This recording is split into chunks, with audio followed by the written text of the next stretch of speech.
these big YouTubers live right now, so see how a live would do. I wasn't going to do a live.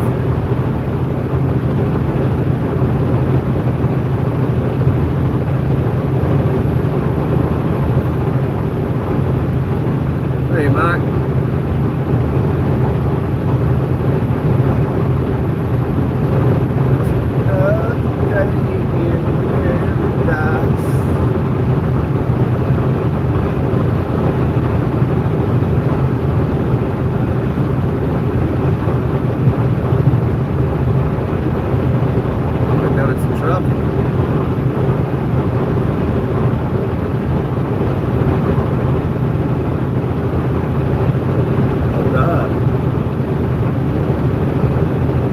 Lincoln at 95 miles.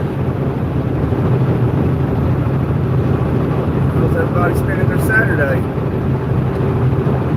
Just hanging out over here, one ziggy time.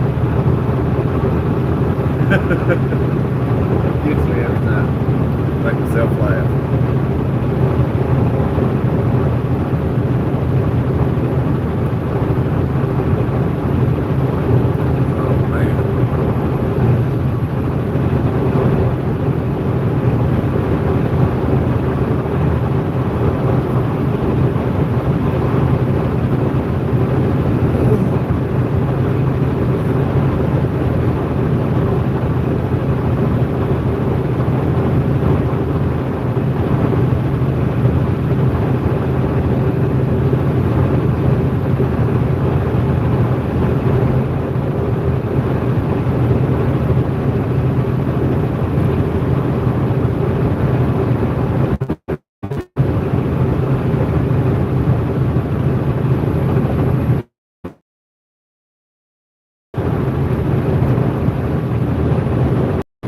Nebraska.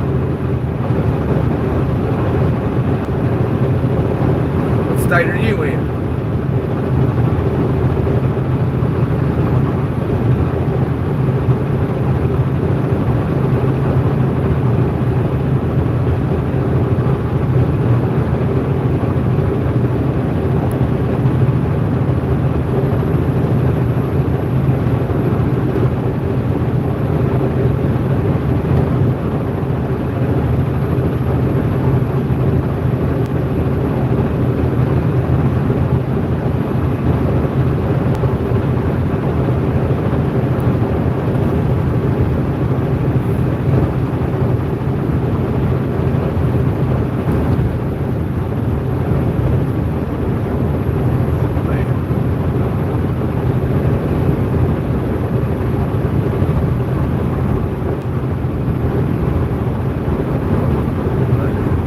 Minnesota.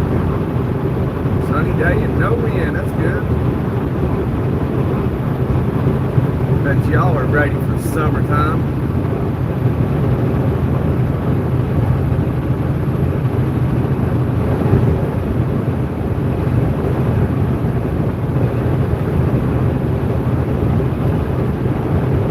I'm ready to get back home.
sir, Patrick.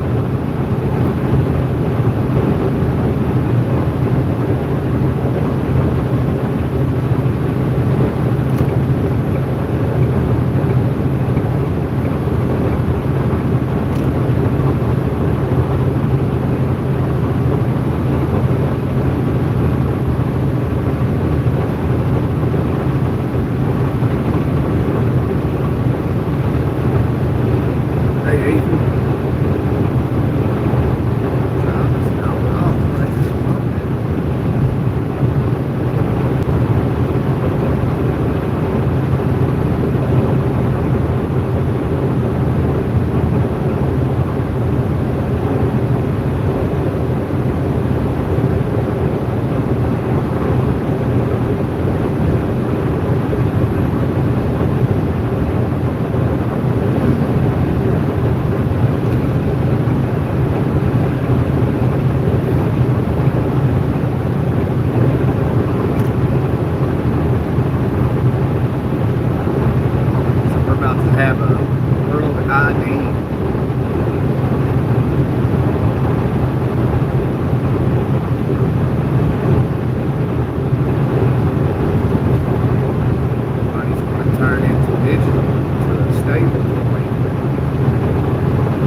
Looking forward to that digital ID in England.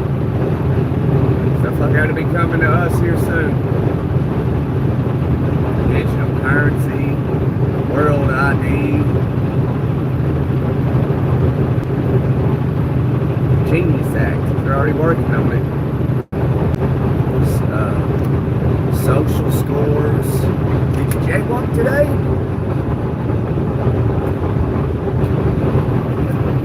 That's what it's coming to. That's what they're doing. You'll own nothing and you will be happy.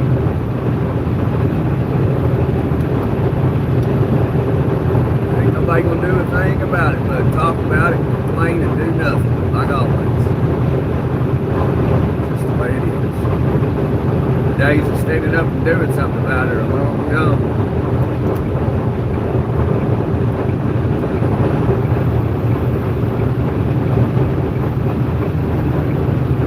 Nowadays, it's just about talking about it, complaining, griping, and do nothing.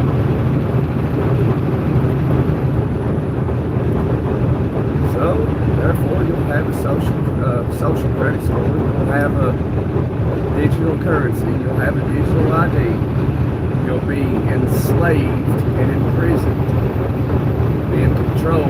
Are you going to be a real good citizen, drive right? The car's going to judge you. It's already law that the car's got to be made where they got this automatic shutdown thing in it. So if you're driving like an idiot, it can just turn itself off on you. That's you can thank the Genius Act for that.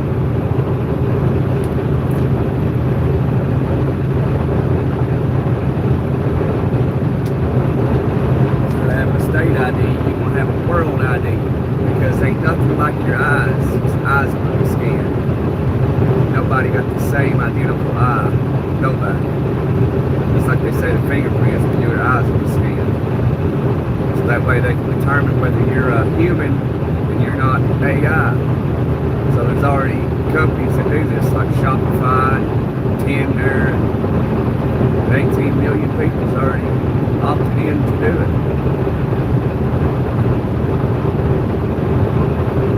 Amazing the times we live in.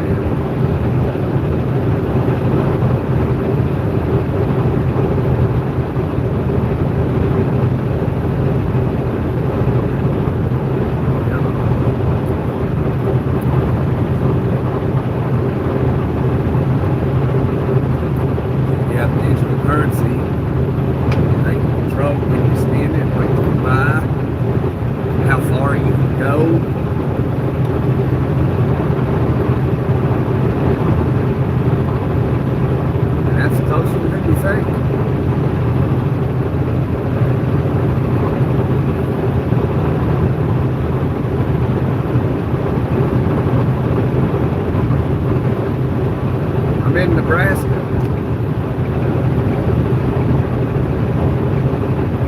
Nevada don't have this much green to it.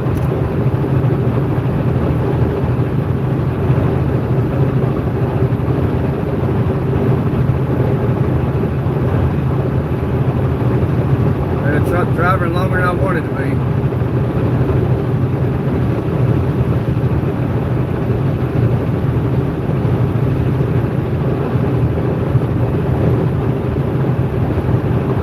Try to be a YouTuber, get out of truck driving.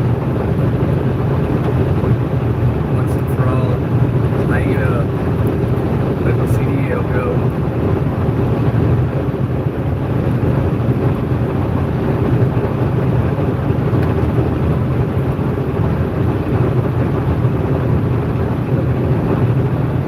Do something different. Maybe just, like I said, be a full-time YouTuber. Trucking all the time, day in and day out, 5, 11 hours, stop for 10, sleep, get up, do it all over again. Do it for ungrateful people.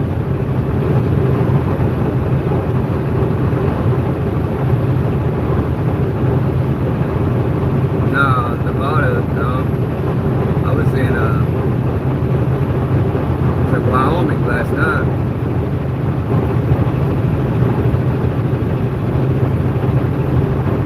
I should be in Iowa it's not. That's what I'm aiming for.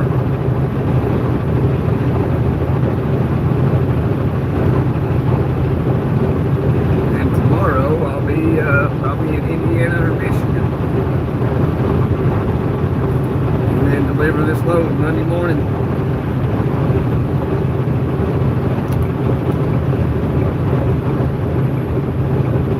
I might go to the house, and again I might not. I don't know.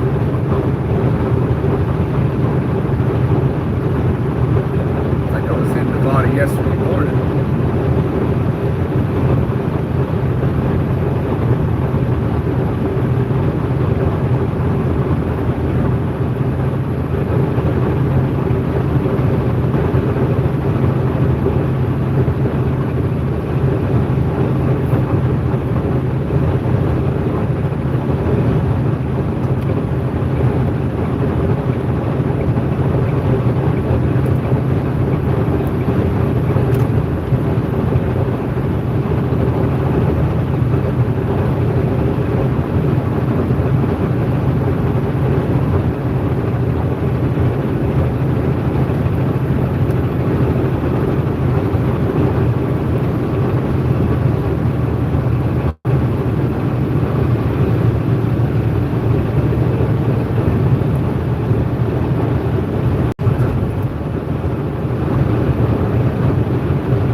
Very nice farmland. They do a lot of farming. That's mainly America's farming.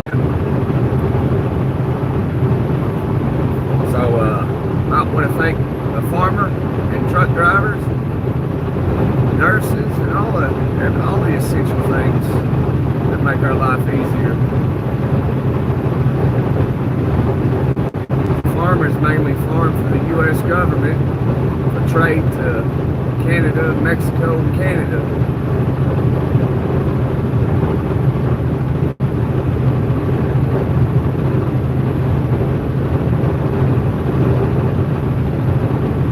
That's where most of our corn and soybeans go, is Canada, Mexico, and China.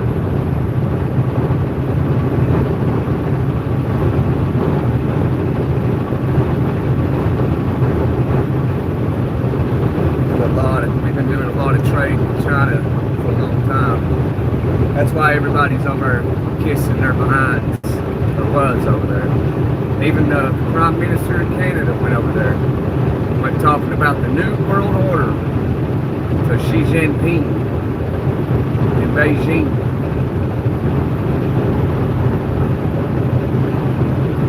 I'm in Nebraska.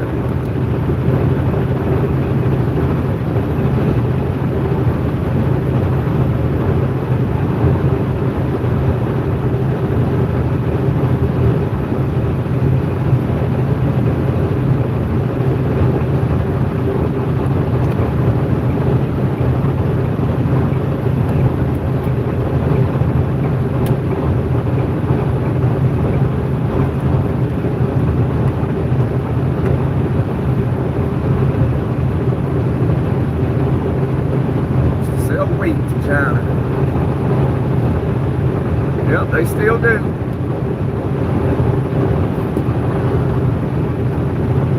Still sell everything to China. Trade. You know, we rely on China.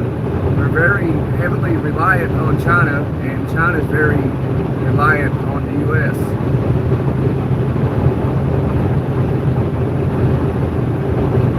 I mean, it's got so far that like we can't live without them and they can't live without us. They let it get too bad. But then the Chinese are, well, I mean, I've known this for decades, man. The Chinese coming up here and buying all the farmland up. And I remember me and my friends meeting years ago talking about it. It's like, yeah, like, you know, but you want to destroy America, you got to destroy it from within. And if I remember 21 years years old, me and my friends talking about it, and I was like, if I was an enemy of the U.S., I would send my people to the U.S. and buy everything we possibly could. That's what I would do. And sure as hell, finally, it just recently became, they brought awareness to it. I swear, dude, we saw this stuff when we were right out of high school, man. Years ago. And then you got the who can't recognize a damn thing until it's too late. Oh, they bought everything. It's like an inside job, like they already know it's happening. And then it's like, okay, it's getting a little too far, guys. You've got to stop buying everything. You know what I mean? It doesn't take a damn genius to figure these things out.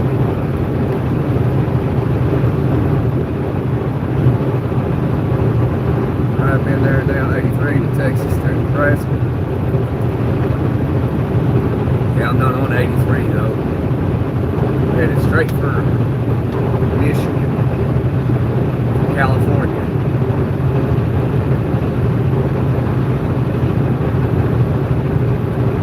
And I can't live without you either, honey.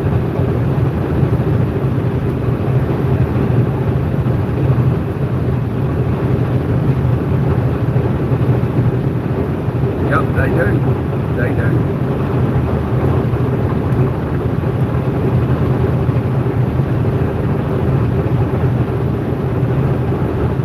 You know, that guy up there in Cambridge, Massachusetts, that went to, was walking down the street and shooting it.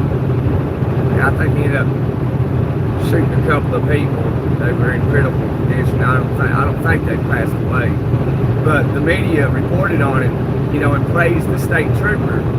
But the media failed to mention that there was a former Marine private citizen with his handgun assisting the state trooper. Both fired shots at him and dropped him. But the media up there in Boston didn't share that information.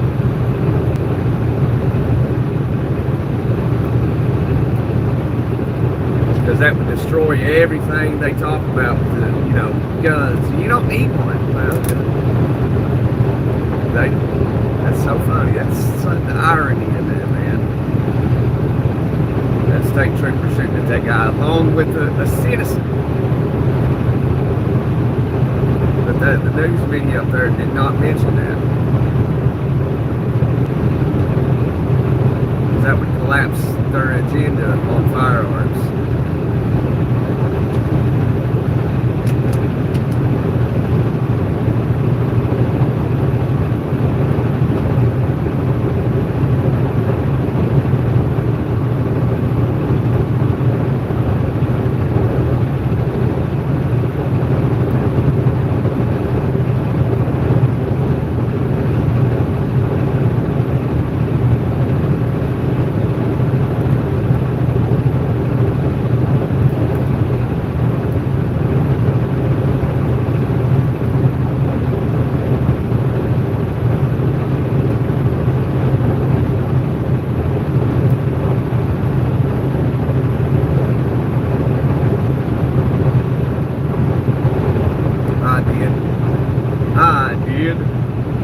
Get her.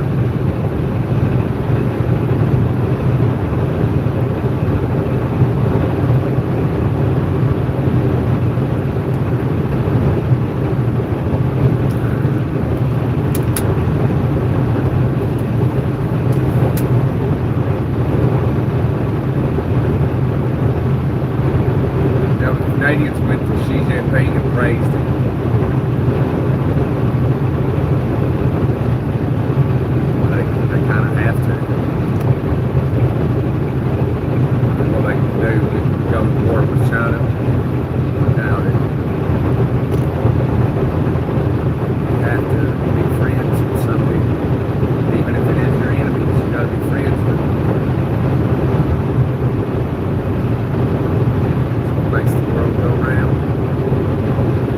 Or you just blow them up, and then, you know, the whole world goes and falls into chaos.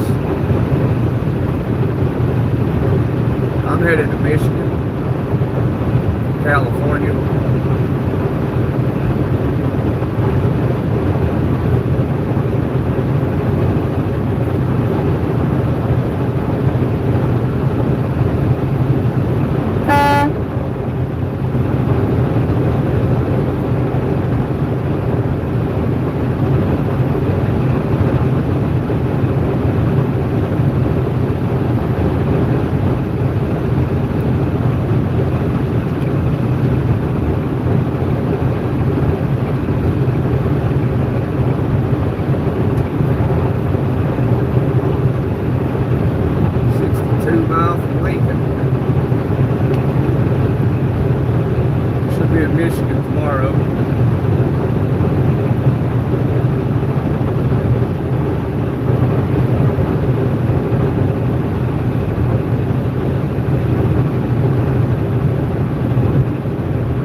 Nebraska today. I got the AC running and it's pretty warm in here.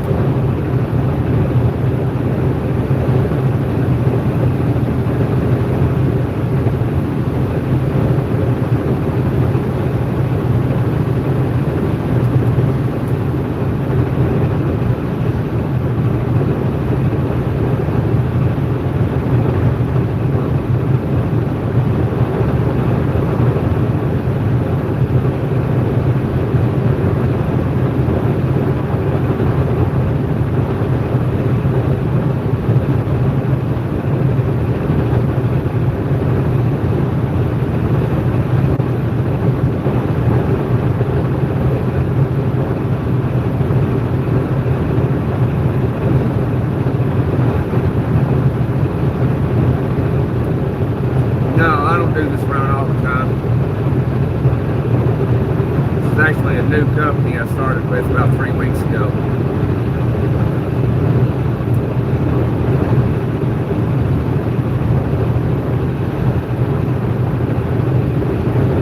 On RGNs.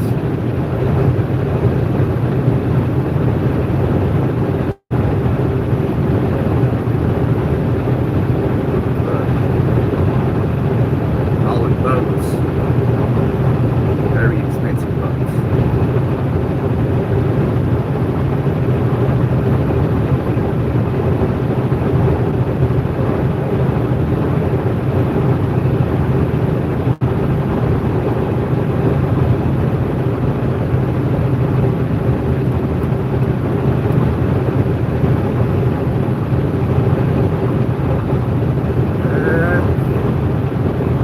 I like it. So far, it doesn't seem bad at all.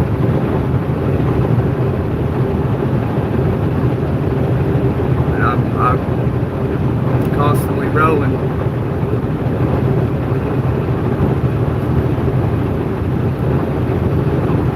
I don't sit for, 6 hours, 8 hours an entire day, I don't hunt trailers. Go. Sometimes it's loaded, preloaded. I go drop it empty, hook up to the loaded one. Sometimes it's already strapped. Sometimes I gotta add 1 or 2 to it. And leave, that's it. Very seldom, like it's a live load. This was a live load. So it's my first live load in 3 weeks.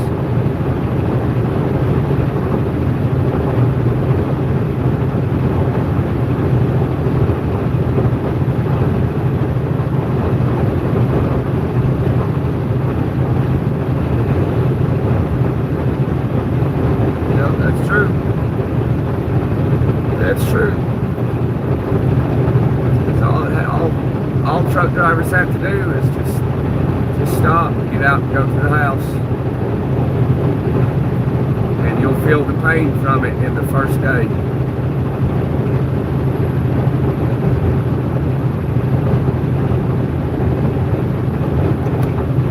But if that were to happen, there'd be great change in trucking. Great change, buddy. There wouldn't be nothing truck driver couldn't have. But ain't nobody willing to do it. Can't even get people to work. You ain't definitely going to get them to stop trucking.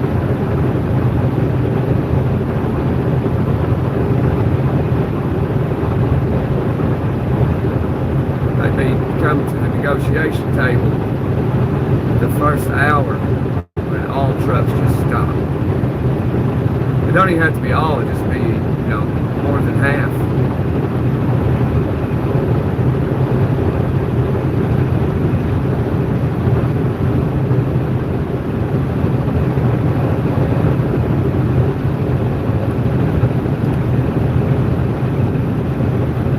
Because if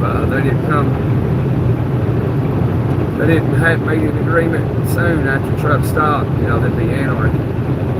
People don't realize that if trucks stop, just suddenly stop, 80% of trucks just hit the road and the drivers go home. Within 3 days, there'll be full-fledged anarchy and chaos. 3 days. You'll feel it the very first day. It'll be terrible. And there ain't nothing anybody can do to stop it.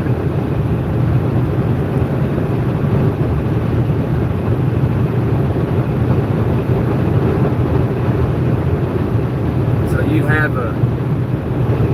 these trucking companies and the U.S. government, you know, and there even have to be some leader out here on the road for the truckers to go to a negotiating table and be like, this is what the hell we want. And whatever that guy asked for, they give it. They have no choice. Because the longer it goes off, the longer it goes, the more, hour by hour it goes, continues, the more chaos happens.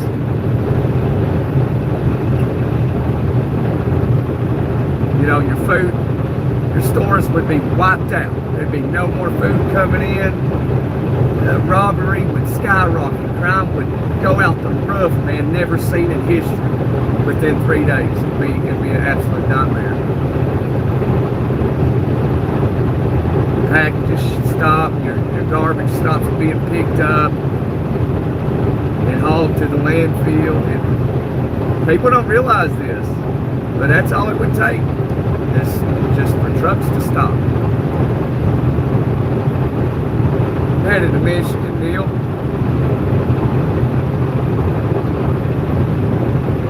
Now, there would be nothing a truck driver couldn't have if that would have happened. Nothing.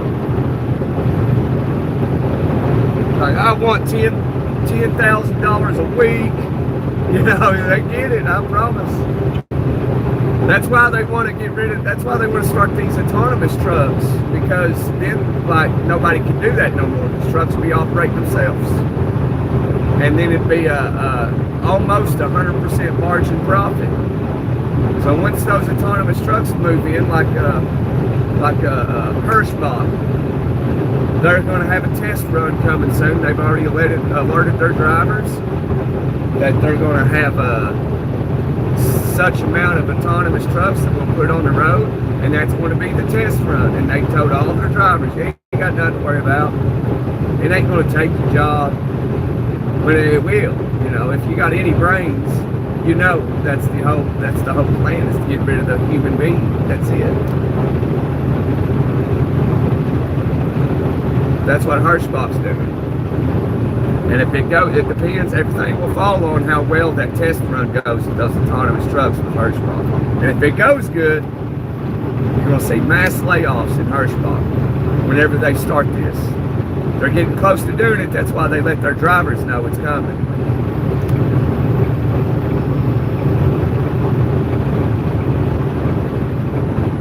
So, you know, but the people have the ball in their corner still right now. All you got to do is stop. That's it. And the dominoes fall. The whole system collapses. But that's all they got to do. But nobody's going to do it. That's literally all you got to do. Is stop. But nobody will do it.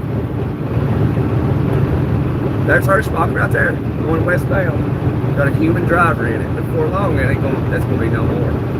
Just a test run. That's what they're doing. When they do it, I don't know if they're going to do it sometime this year or next year, but it's coming.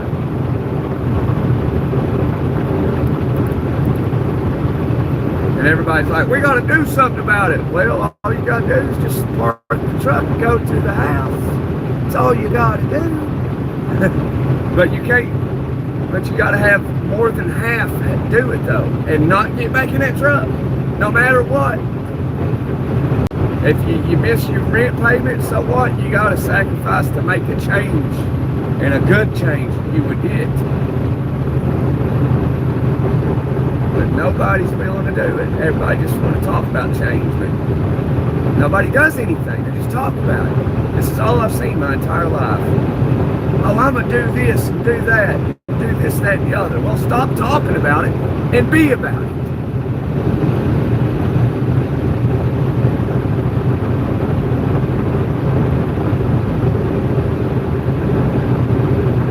Yeah, I heard about how Canada handled that.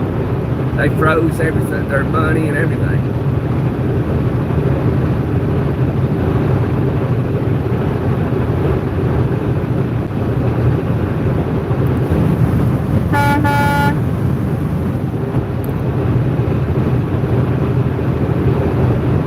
Yeah, that's what I'm saying. Like, you got to do something now before you can't do anything at all.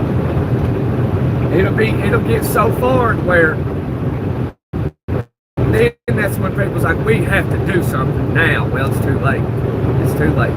You've let too much time go by. And that's what they're doing. Once they get in a better position, there's nothing anybody can do now. That's how it is. So you'll see these guys on YouTube and like bonehead truckers talking about it. Like, oh, we're going to fight it. Well, fight it all you want. You can fight. One man can only do so much. That's the thing. That fighting that takes the whole industry. But you ain't going to get nobody to do it. I mean, you might get 100 people, 200. How many trucks is on American roads? 11 million. You'd have to have at least 8 million, 9 million trucks to stop rolling for just a few days.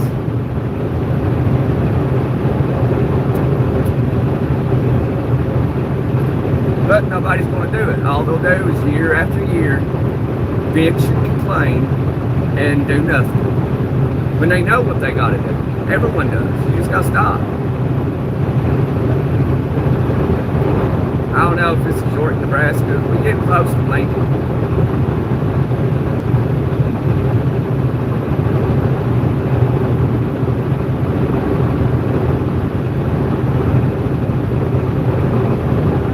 But one day, because now is the last opportunity for the trucking industry to do anything, to make any positive change. It's now.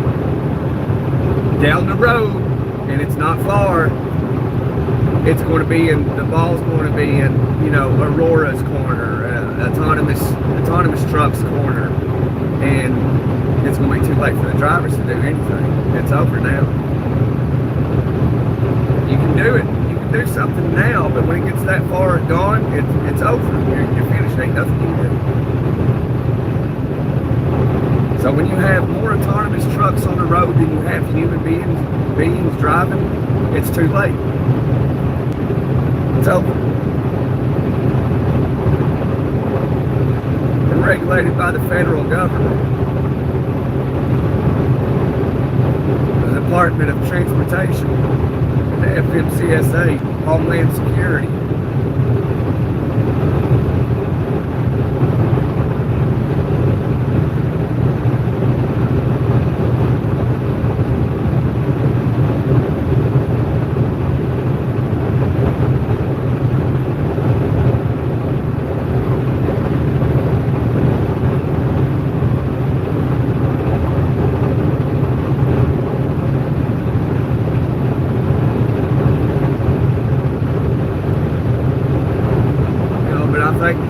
I think it might be in my lifetime that there'll be no more people, human beings driving trucks.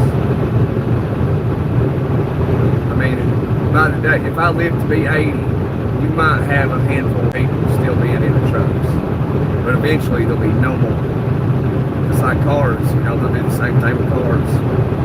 Tesla already does it. It's like, hey, artificial intelligence is going to take everybody's job eventually. So they'll have to have some type of universal income.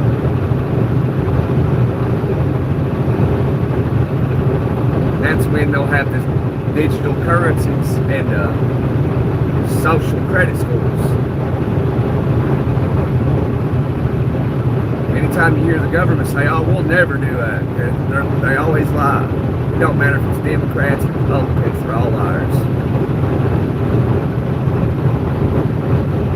The only recent thing I know Trump said was he wasn't worried about the Americans' financial situation.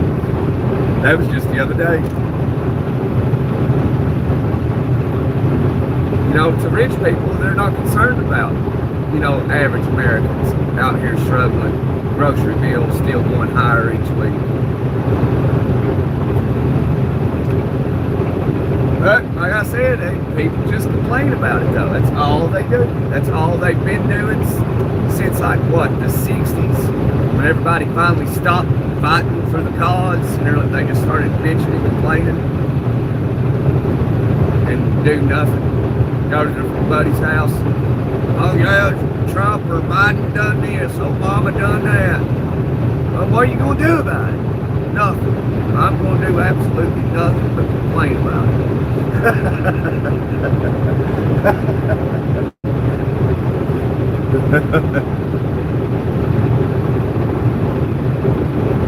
They should make better for truckers, but they're not going to. The only people that's going to do that is the truck drivers themselves. That's it.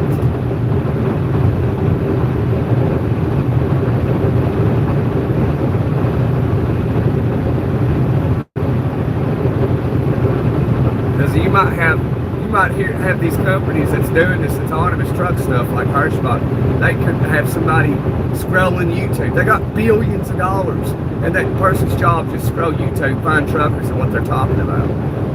And then it's like, oh, here, this trucker's talking about autonomous trucks in Hirschbach, and we need to shut this guy down. We don't need his message getting out. Because that's all we need is truck drivers stand up and park their trucks and do something. Then they'll be like, oh, we better hurry up with these autonomous trucks in. So once they get all the, once they get 65, 70% autonomous trucks on the road, the remaining drivers can't do nothing.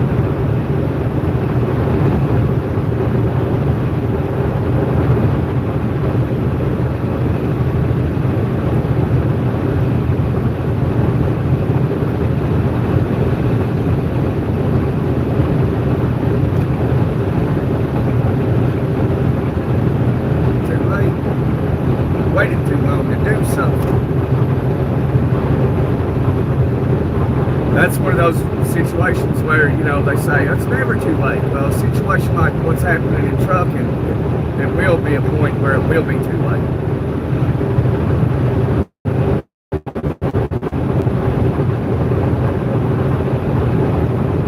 Just like what the World Economic Forum is doing. And your own government's doing behind the scenes that you don't see. Want to make it a stable coin, a digital currency, social credit scores.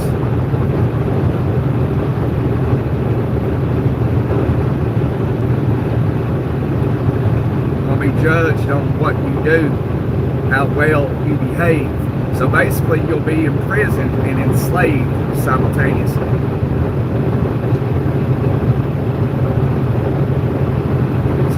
It's like go decide where you get to spend your money. There'll be a deadline for your paycheck. And it'll all be digital.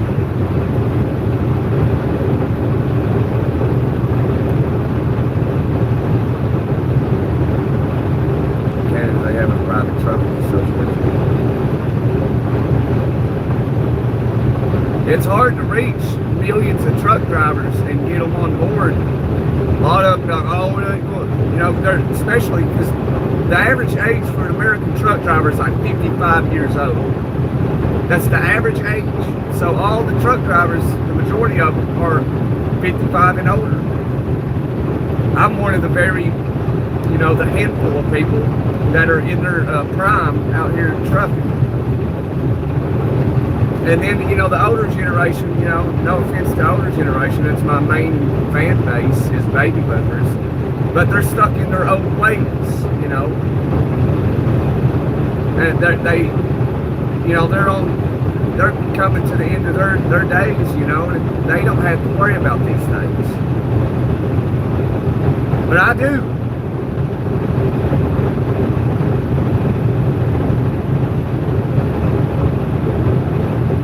They're out working for the company store. Exactly. Yeah. On a whole new level.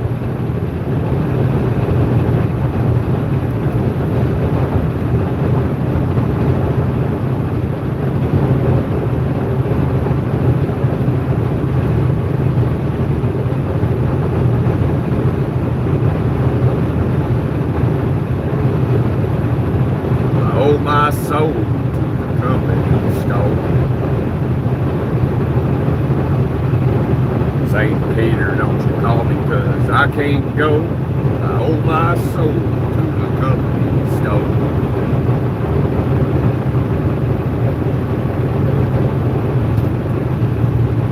That was a thing for the coal mining industry back in the day.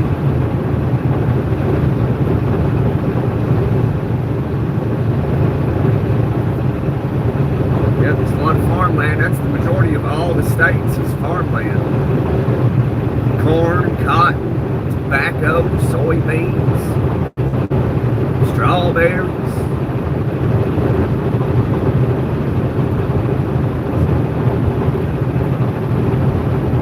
That's mainly it. Even in California, it's mainly farmland. California has the fourth largest economy in the world, not the country, the world. It's like $2 trillion or something. Their economy is stronger than the entire country of England.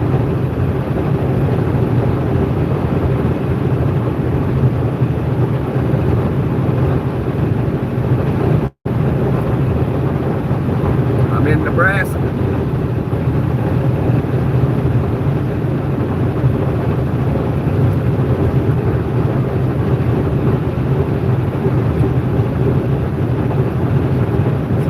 States look about the same because the majority of it's farmland.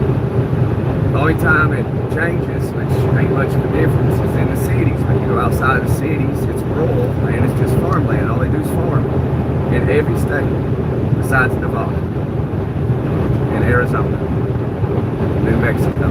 Yes. I don't know what their things are.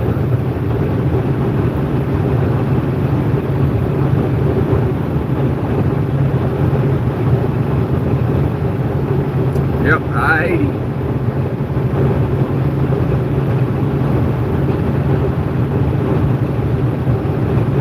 Yeah, I've heard of cargo before. I've seen them somewhere. Indiana, I believe. Illinois.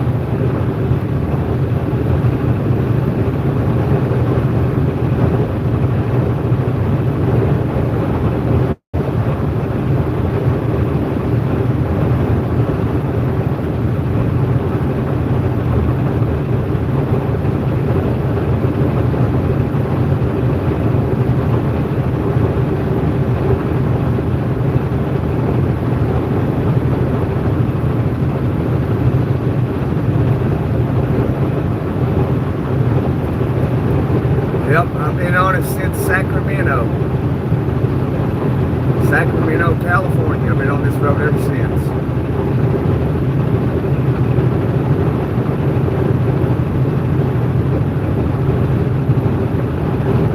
Now I'm in Friend, Nebraska.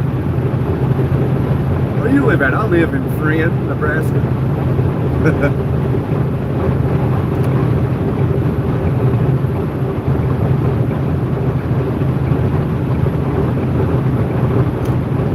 I've been looking for the mighty Mississippi. We're getting closer.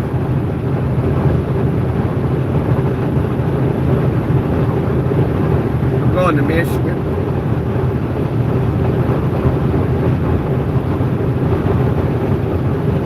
They're a big family company, yeah. Yes, indeed.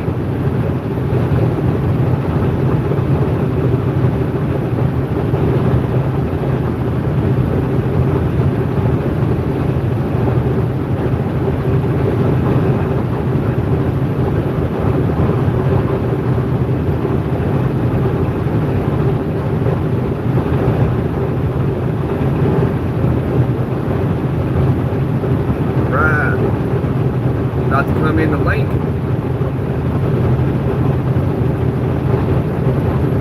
We won't be going into the city.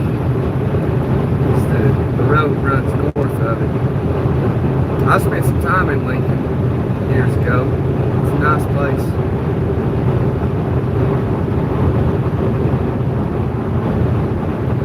At least back then it was. I don't know how much it's changed. That's been 10 years ago, 10, 11 years ago.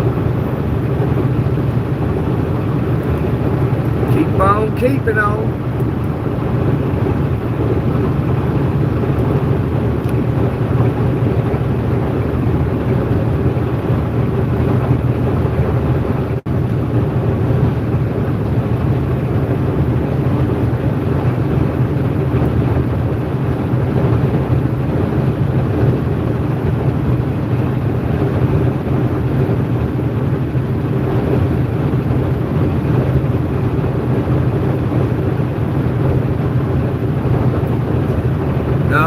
Boats. I got boats on. I'm full of RGN trailers.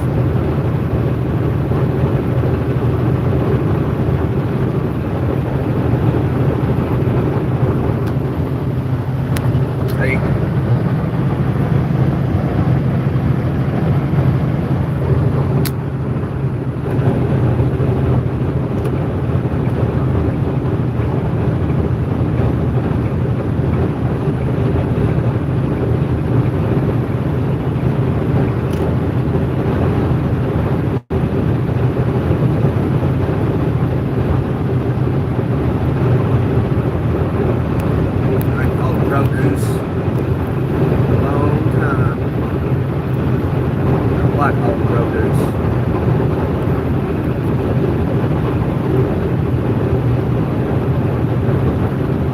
Like being able to get out and do something, work with my hands.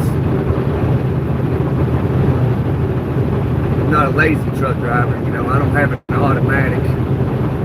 I don't just bump dock doors. I don't have, like that guy, all he does is get out and open them back doors, back up, jump in a sleeper and wait. Then pull up, close them, get truck to go. That's all he does. That's it. He's got a reefer. Oh, I know. He's got a fuel tank for his reefer. He's loaded. He's got it at 38 degrees.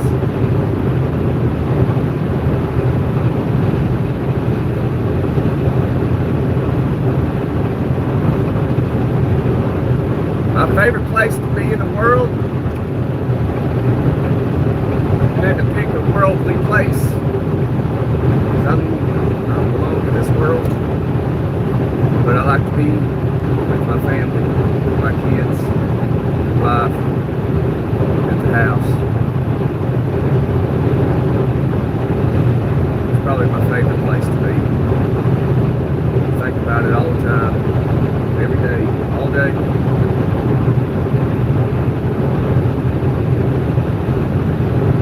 But, you gotta pay bills. Like I tell people, the bank, lights, the water companies, phone companies, insurance, whatever, it don't care. They don't care. As long as you give them their money. Don't pay them. But they don't care. Oh, you took care of paying me. Oh, you ain't gonna pay me? Well, forget about you, but everybody else is gonna continue to pay you. You know what I mean? So you stop paying your bills. It's not like you're hurting the credit card company, the electric company. You're not hurting them at all. That's just a tax write-off. Because everybody else is paying them.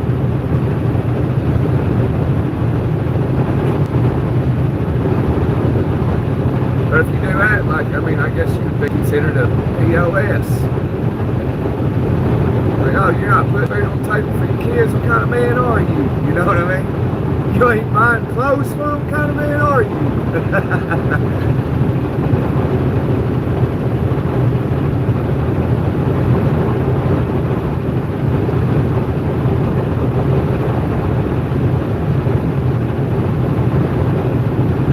Yeah. I don't know how you can be a man and, have a kid and not do your best at least bring some money in, legitimately. But a man's got to do what a man's got to do, so I ain't knocking anybody at how they get their bread, You got to do what you got to do sometimes. I get it. But I mean, you want to work your way to being legit, you know, because any type of life outside of being legit is just a dead end road, unless you're one of the lucky few that make it without ever getting busted. And then the next thing you know, you can spend the next 8 years in the state penitentiary. You know, for what? You know, it's like, I get it, you know, just man trying to make money, feed his kid and his girlfriend, you know, I get it. But you got to do something to be legit. Got to make an honest living. You got to work your way to making an honest living. I mean, it might not be 100% safe because driving this truck ain't 100% safe. There's no guarantee that I'll see tomorrow. No guarantee. And I understand that and I accept it. But as long as I live, it's an honest way of living. And I don't do nothing for me. None of it's for me. When I stop to get something to eat, besides eating something in the truck, I'll get the dollar menu. Like today, I stopped, got fuel. There's a McDonald's. I got me a double cheeseburger and a McChicken. It cost me like $5. That's all I've ate today. Because I do everything I can not to spend money. Because my family spends it. The kids get it. They get new shoes, new shirt, whatever. I guess that's what a man does. I don't really know. I get out here and I suck it up. You know, whatever, you know, if I start to get depressed, because being out here on the road, you can feel some type of way sometimes. You just got to suck it up. You got to keep on keeping on. You know.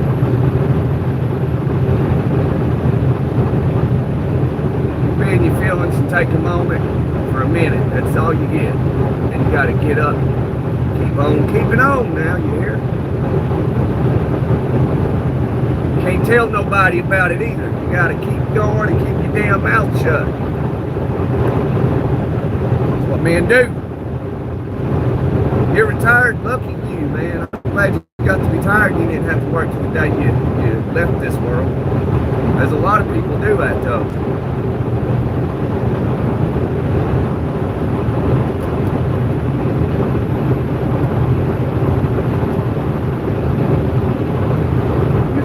Equipment operator, farming 4,000 acres.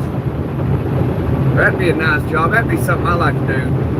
You know, have like 4,000 acres of farming, and then have me some hogs or some cattle. I'd rather not have hogs. Have me some cattle. You know, get in the cattle industry.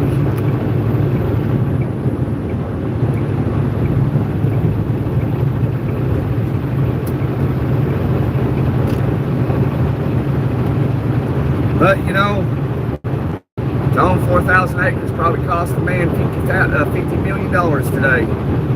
Ain't nobody got that kind of money. Well, somebody does, but the man that's got the money to buy 4,000 acres for $50 million, he's not buying it.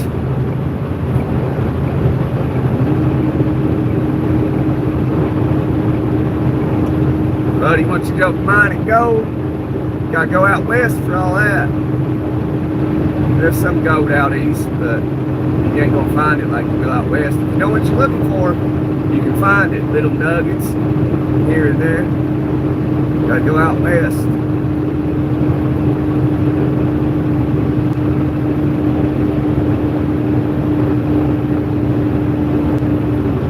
Learn how to pan for gold.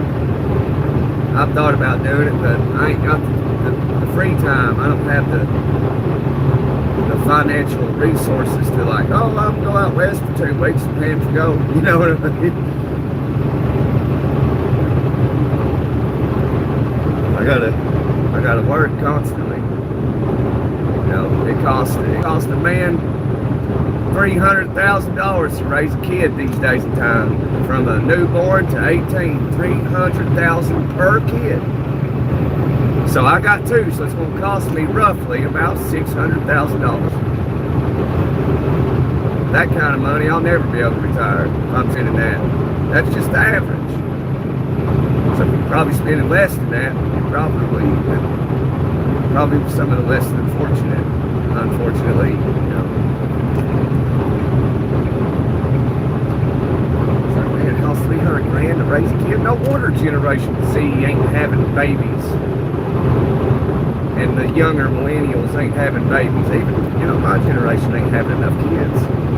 Because, I mean, hell, you can't afford them. It's not back in the 50s and 60s no more, where you can be a plumber and own a 2-story house and 2 brand new cars and have a family of 5, and you can't do that no more. Those days are long gone, my friend. And sent them off to college. Paid for them. Can't do that no more.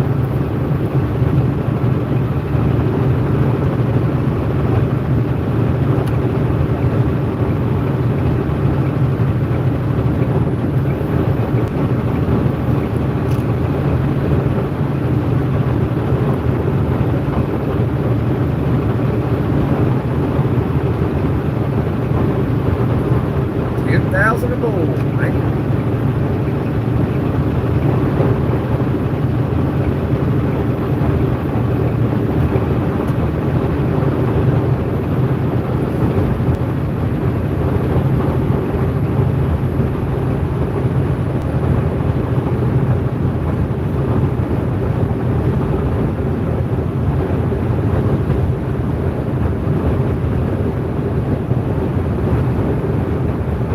Did you sell your farmland, Glenn, for your 4,000 acres? Sell it?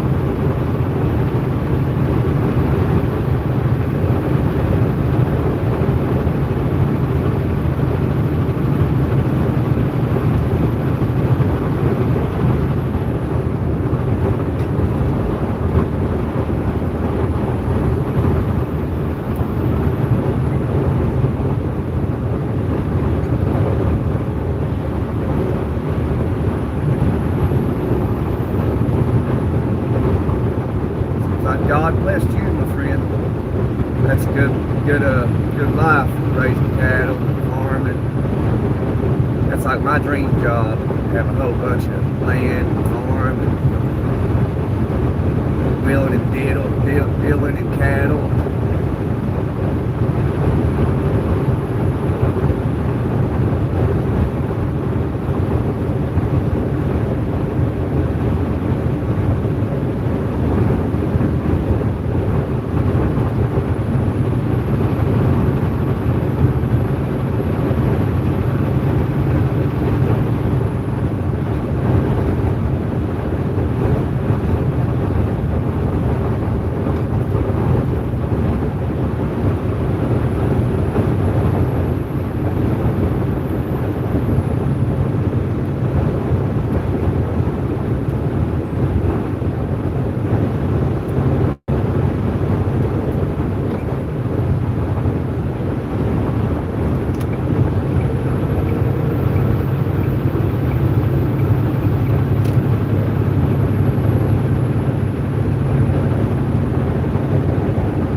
Why they want trucks in the left lane.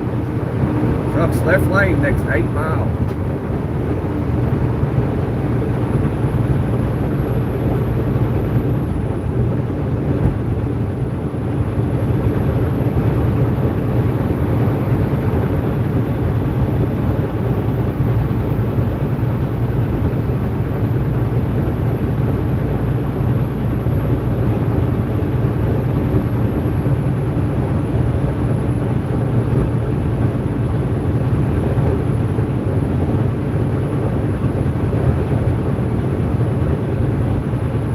No, I didn't know it. I didn't know that's who you were talking about.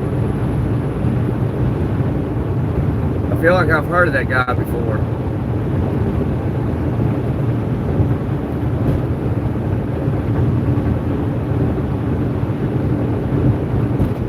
Yeah, I'm not big in hockey, but I've been recently getting into it because mother and father-in-law's into hockey, and they root on the Tampa Bay Bolts, and they gave me some tickets to go one time, and I was undecided whether I wanted to go, and I didn't end up going, so nobody used those tickets.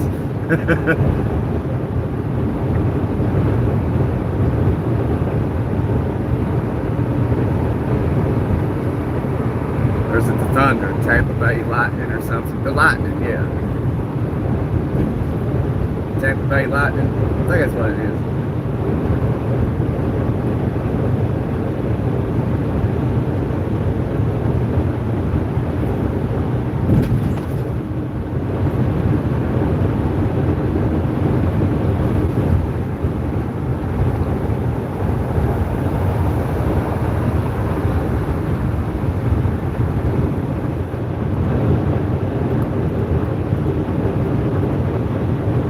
Best hockey players come from Canada. Are you Canadian? I don't know. That might, maybe. I don't know. Maybe they come from Canada. Logically, you would think the best hockey players would come from Canada.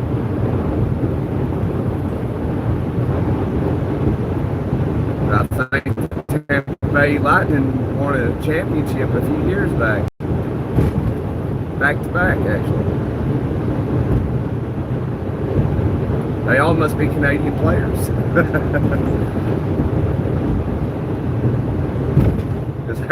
Because how does like a tropical team win hockey championships,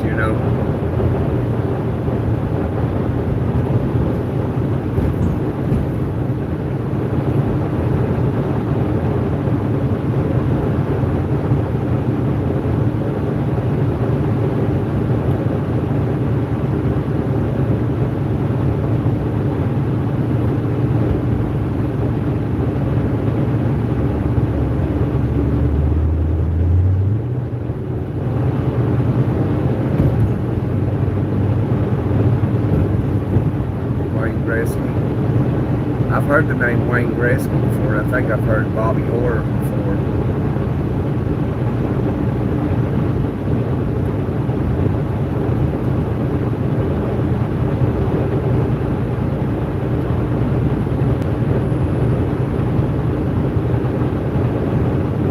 Oh, British Columbia, all right.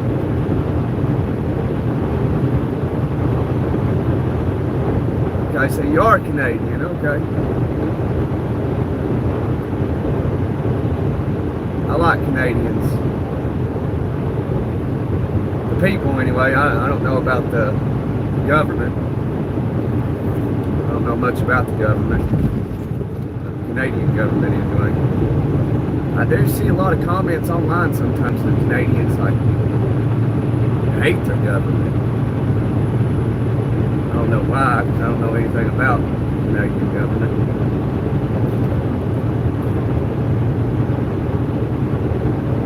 So I can't speak on it.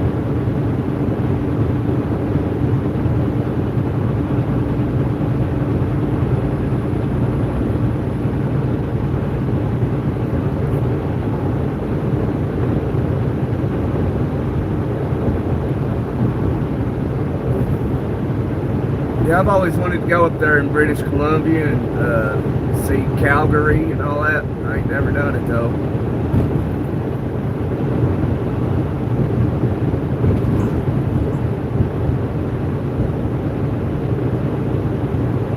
There's some nice places up in Canada.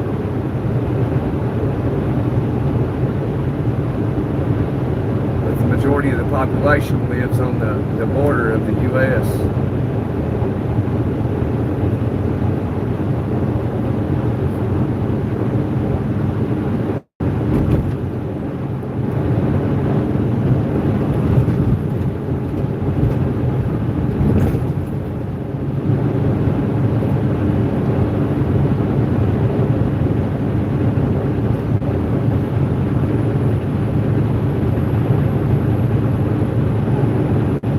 Wayne played for the LA Kings. about every city's got a National Hockey League.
Stanley Cups.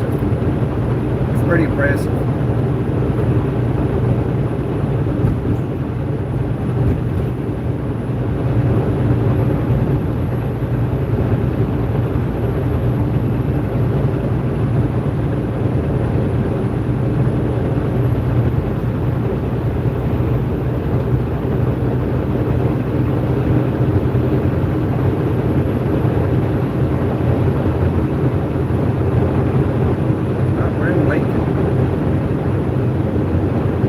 Anybody know the capital of Nebraska?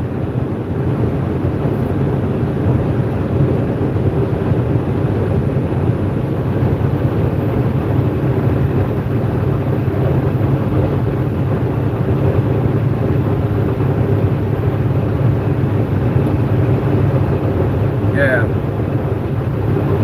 Yeah, you got Providence, yeah.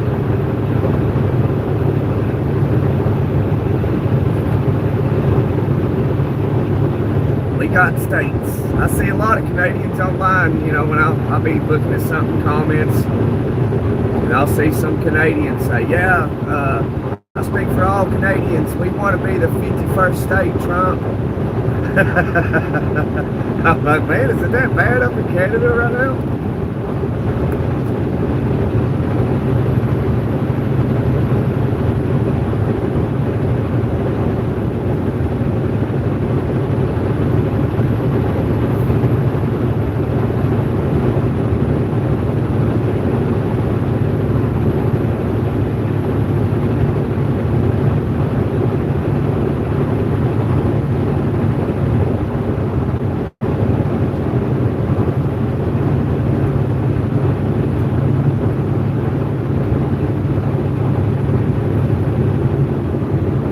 North America, all one.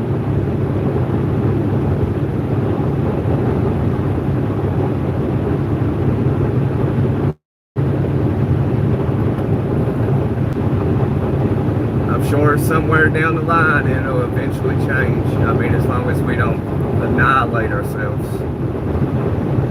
That seems to be how history works. It'll be some empire for a long time, and then it'll be conquered, and then it'll change its name.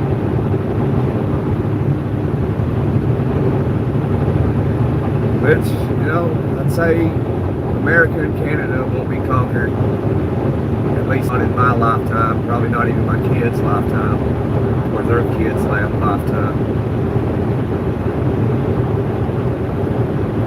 That's if we don't just annihilate ourselves, so. Which I believe it's inevitable. Humans are highly intelligent and highly ignorant.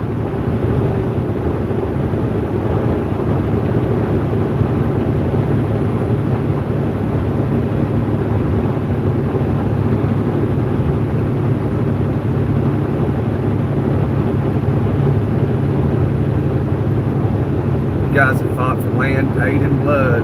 Oh yeah. Oh yeah. For the majority of our existence, we've been in war.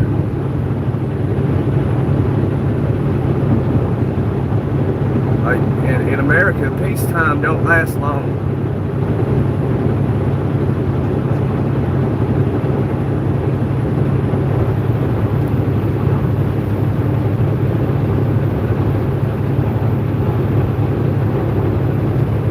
So like every generation that's ever existed in the United States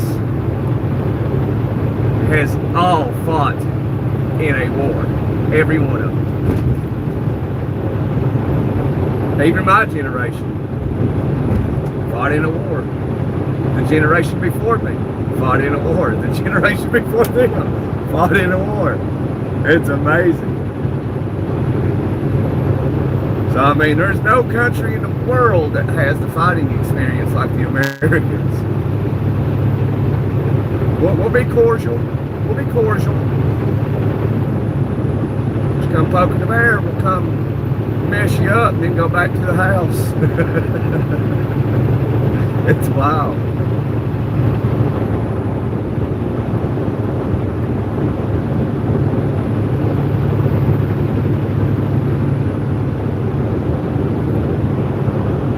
You gotta be patient, Doug, man. You gotta wait till I get to you, man.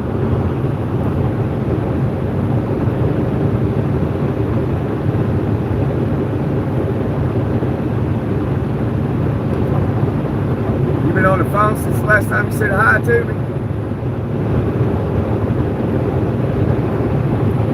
Yeah, you've been on the phone a long time. Yeah, that's why we got freedom, ain't it, Glenn? We are like the sole proprietors of freedom.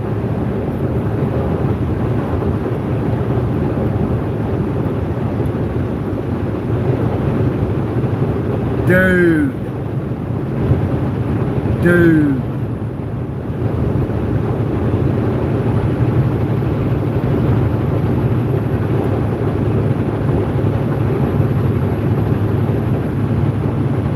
Kind of getting tired? I bet you are, Doug. Probably taking you a nap, man. I noticed you get up like 3 o'clock in the morning, 4.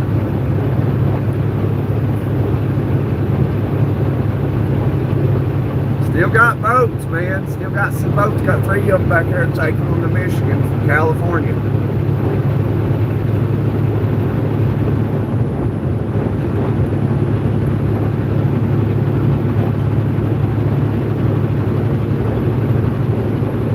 I got boats in different area codes.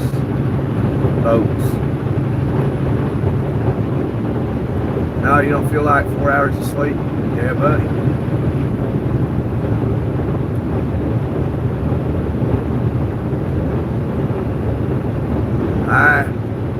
You know, Glenn, Nixon put it the best way. If a president does it, it's not illegal. He said it best. Rules for thee, but not for me.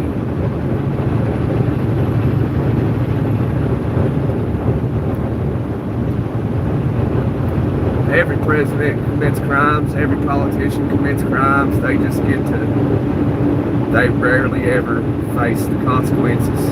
But if a citizen does the exact same thing, oh boy, it's over. It's over, son.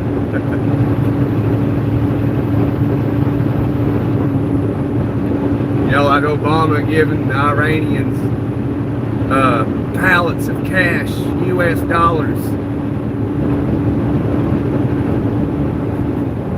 to an evil regime. It's okay, but if I were to do the same thing, oh man, I'd be the most wanted person by the United States government. If I did the exact same thing and gave the regime millions of dollars in cash currency, US currency, they want me to execute me. That's how it goes. Rules for thee, but not for me. Just the way it is. Yeah, that's right, Scott. That's how it should be. The government can do it, but the people, by God, if they do it, execute it.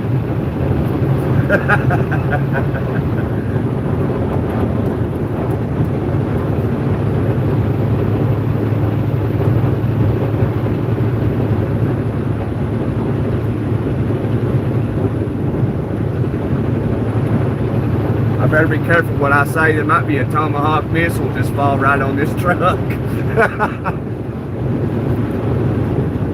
Now we're gonna have to shut this dude up. He talks too much.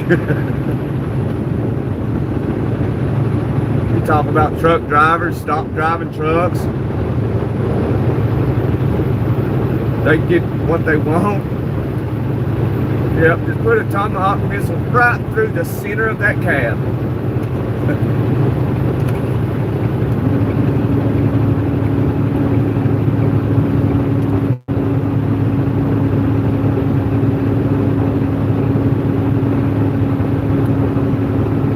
We need a B-dog. What's a B-dog? Dog on autocorrect. That ziggy autocorrect. No, El Toro, no. Ooh. That guy gets me cracked up.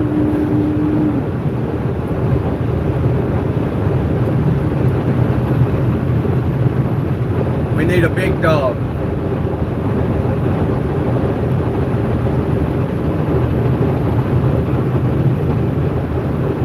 Yeah, it's a disgrace what Biden did, yeah.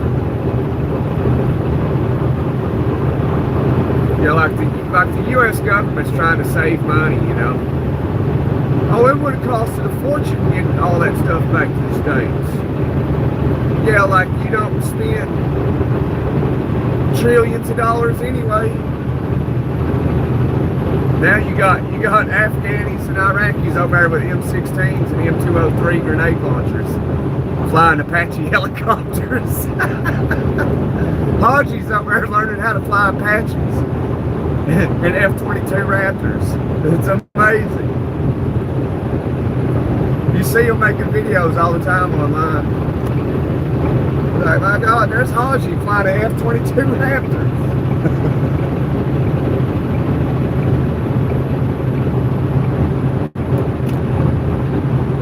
Am I ready for dinner? No, I don't think. I already ate once today. I don't think I'll eat no more.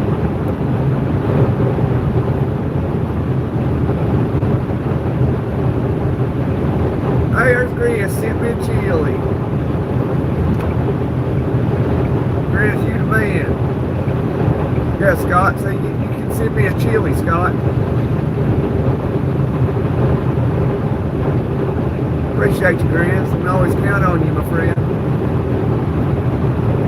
Awesome. I love when Chris shows up. He sends me gifts. There was some dude named Black Dog sent me like $27 yesterday. It's like, all right, nobody's donated to the channel in a minute.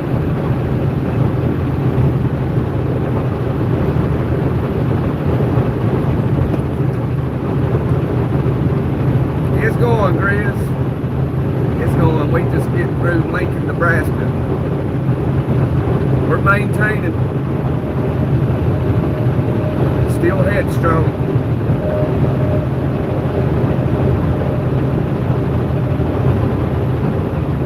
You want a foot-long coney dog with some coleslaw.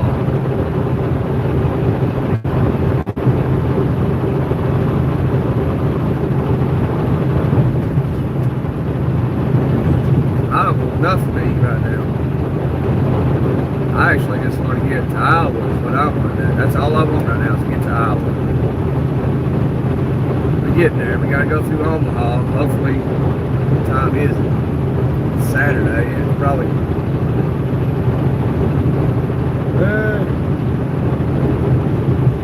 hopefully we can breeze. I must have alcohol in my mind. I need some brews. Some booze. Brews. Yeah. Yeah, we're making some good headway. About to come into Omaha. Get through there and then we'll be in Iowa. Then I'm going to find somewhere to park the battleship and get some shut-eye and then get up and do it again. Where did we take off from?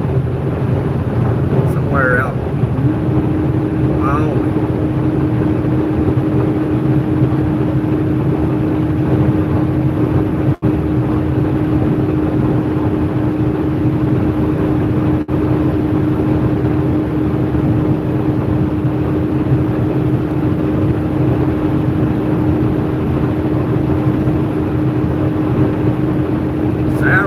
Sauerkraut's good for you now. I've not had sauerkraut in a while. Grandma used to make some hot dogs, well, wieners and sauerkraut. It was pretty good.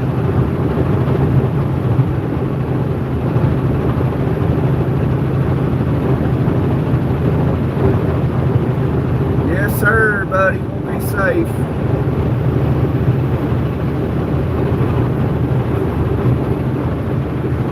Ready to get back to the house at least one more time before I die.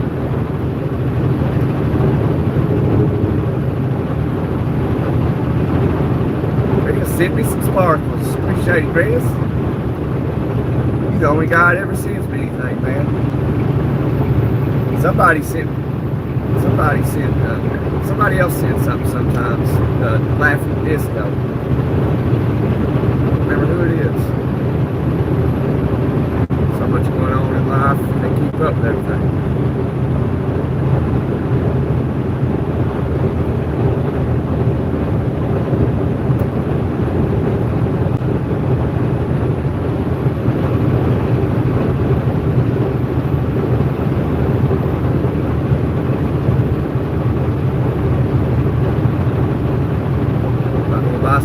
Some things for my boys and girls.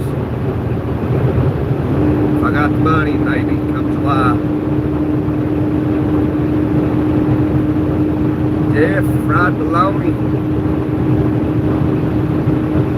That sounds pretty good, Chris. I like fried bologna. Gotta be burnt though. Gotta burn it. Not all the way, but a lot of it's gotta be burnt. I like it. Probably ain't good for you, but oh well.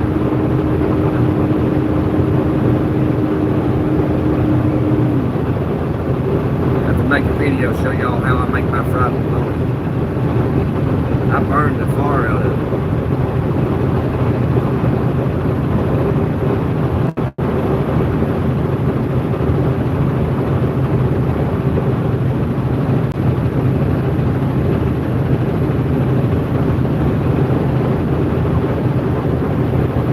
Well, the chicken house is locked up.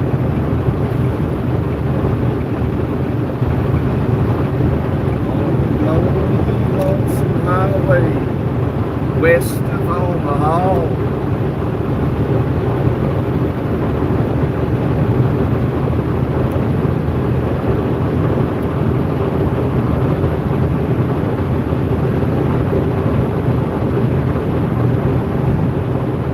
Yeah, it's gotta be charged for sure. Yeah, absolutely.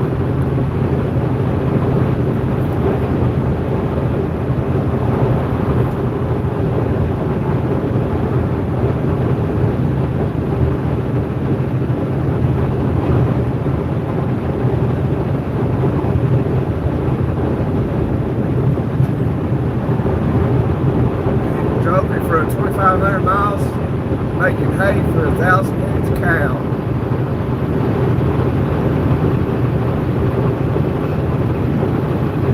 That's a lot of work there, Glenn. Kudos to you, brother.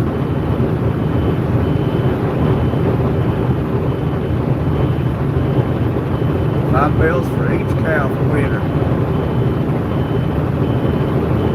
How big were the bales? 800 pounds?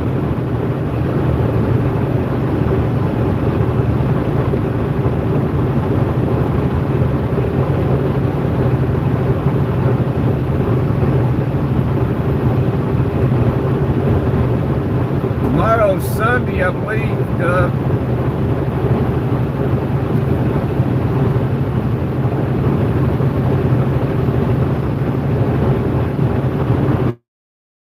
2,000 pounds, man.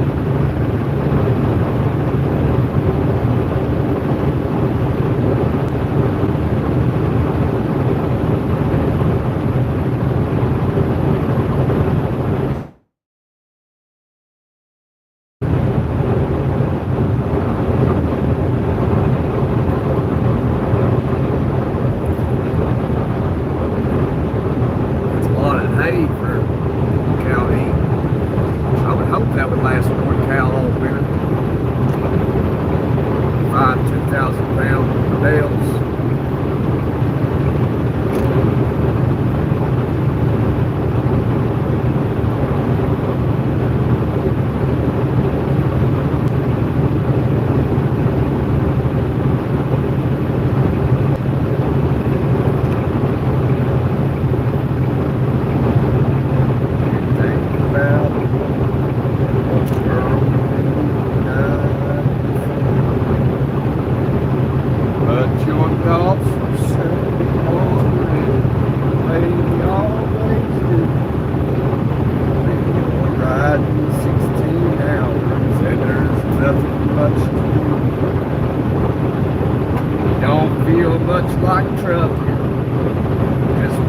tripping us through.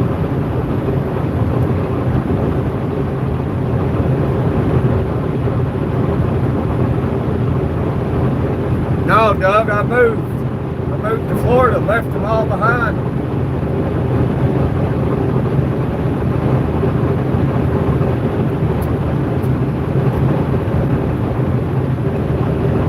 That's why I moved. Had enough. Didn't want to, but it's the only way I had. It's the only thing I could do. I ain't never, ever getting caught up in this BS situation like that again.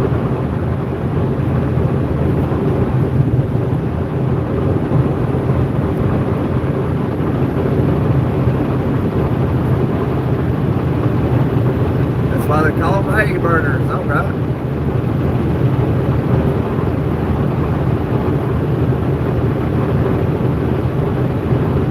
Now, my old lady and the kids is in Savannah, Georgia. They had some stuff to do over there today.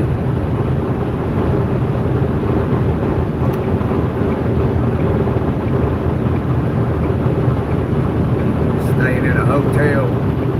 Thanks for leaving Monday.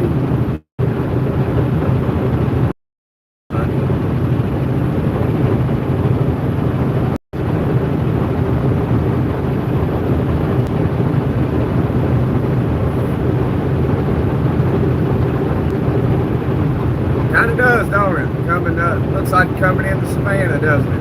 It's 3-lane interstate here.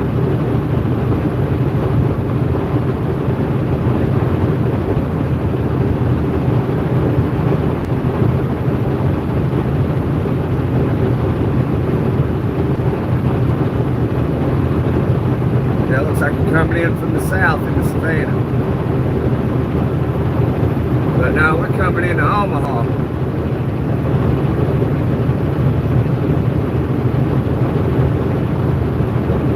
Oh, it looks like it, Mark, but no, this is, we're coming into Omaha, Nebraska. I was talking about Savannah because that's where the wife and kids are.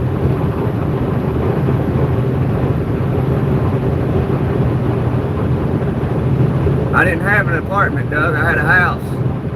But no, she didn't.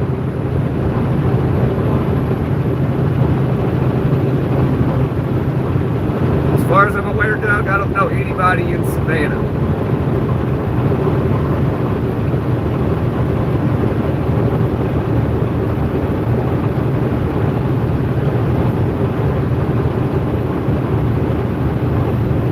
Have I heard of what? Have I heard of that law in Florida? No, man, I ain't heard nothing about that in Florida.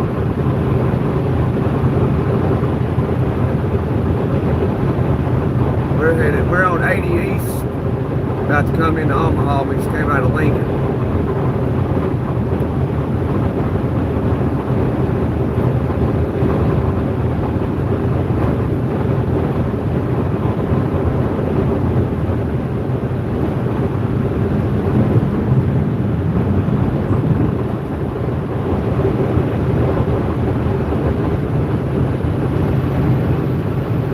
Yeah, when you said it looked like Savannah, I got to looking at the landscape real good, and I was like, this does remind me of heading north 95, about to come into Savannah. Except for the interstate through there is wider than this. Like that, the southbound 95 is further over than that is over there.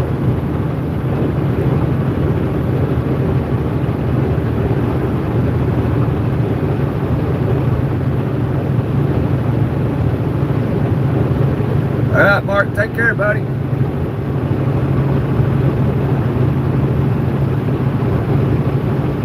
Pretty hazy looking today. A little bit, but I think it's pretty hot out there. Yeah, it's pretty warm. I thought it was. I got the AC on high, and it's a little warm in here.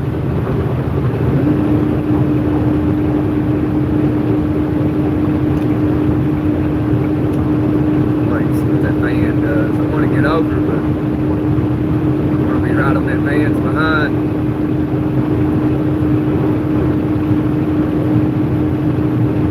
later, dude. I know some people that live in Georgia.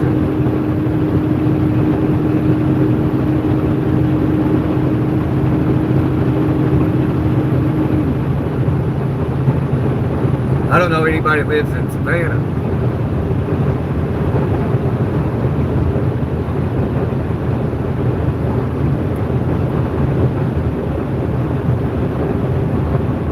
Something I never understood is like, you're going to pass me, then you're going to get in front of me and you're going to slow down. That makes no logical sense.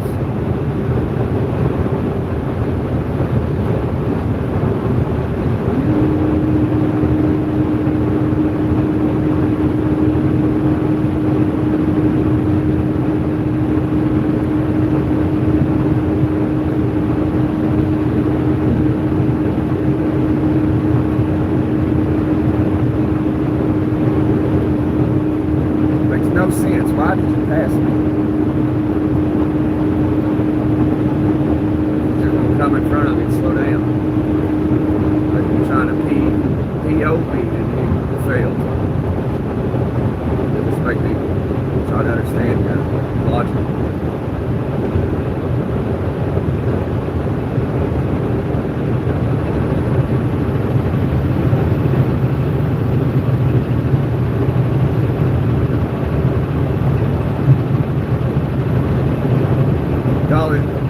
Dolly Parton, that's down in Gatlinburg, at Dollywood. I didn't live too far from there, an hour and a half away.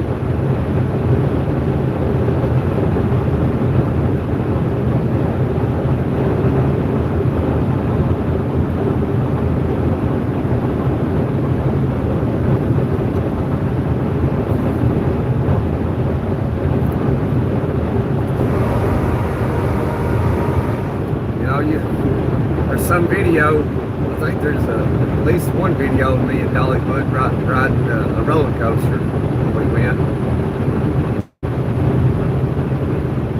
We rode a few of them.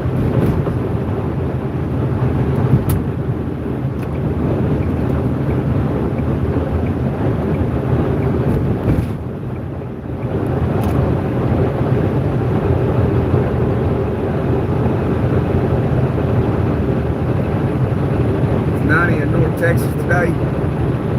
It's supposed to rain most of the night. Next Saturday, really. Hopefully I won't be in Texas. I was in Amarillo last week.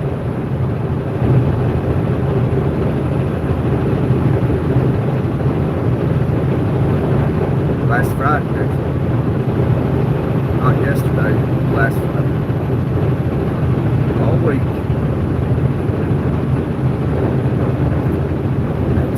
Texas will probably use rain, probably flood then.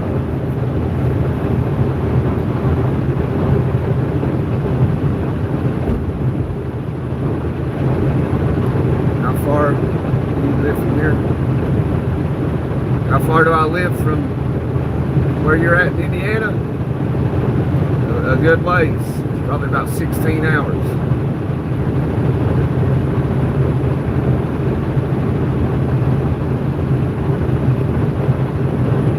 I live in Florida now.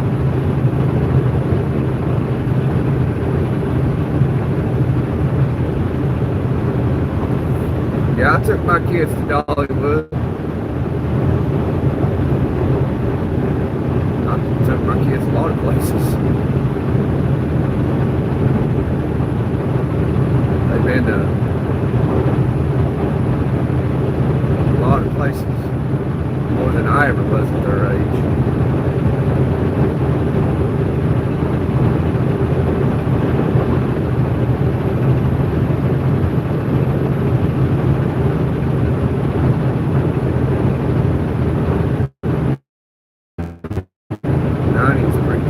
Texas, yeah.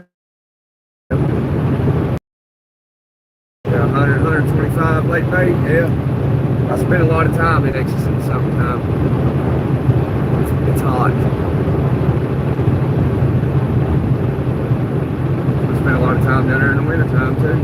I've seen it snow in Dallas. Buddy, that one year I was in Dallas, Texas, before I was driving a truck, and the whole city shut down, man. Me and a guy that we were working together, we had to survive off Lunchables because like everything stopped running. Like, man, at that time I was living in Indiana.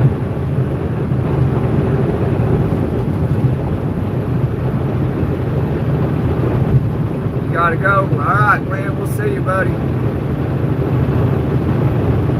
Couldn't handle them Florida hurricanes. I was in Texas down in Galveston when that hurricane swallowed up Houston.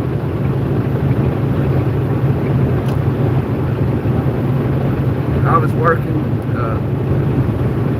hurricane relief.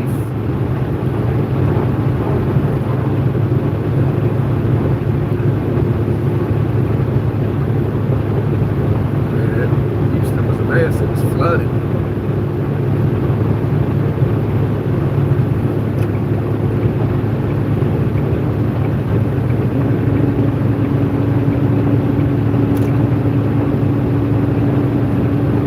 Yeah, they enjoyed it. Kids love the amusement park. I just recently took them to Busch Gardens in Tampa, Florida.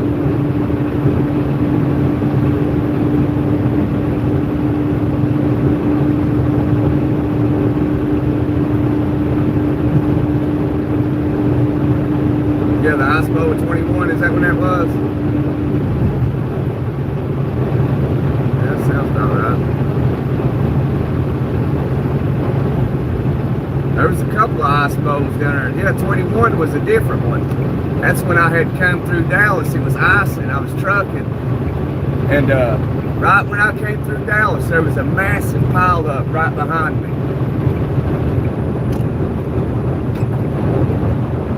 People in Texas ain't aware of ice on the roads.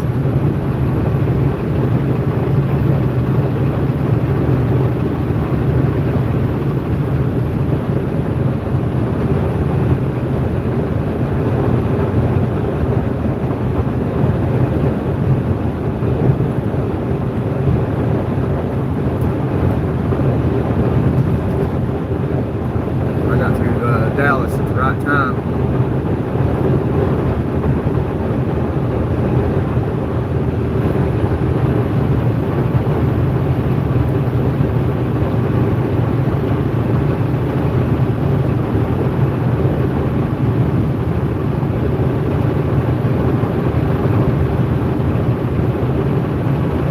Yeah, I took them to Dollywood. It's called Dollywood, not Dolly World. I just told you. I took them 2 or 3 times. Took them during Christmas. Took them during the summer. So yeah, I think I took them 3 times. We just went back this past fall, I believe.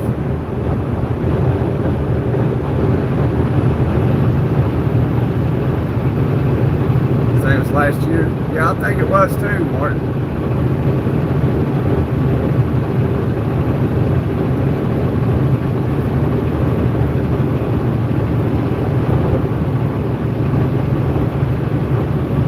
I've already took them to see alligators too, Doug. Where they feed them dead rats.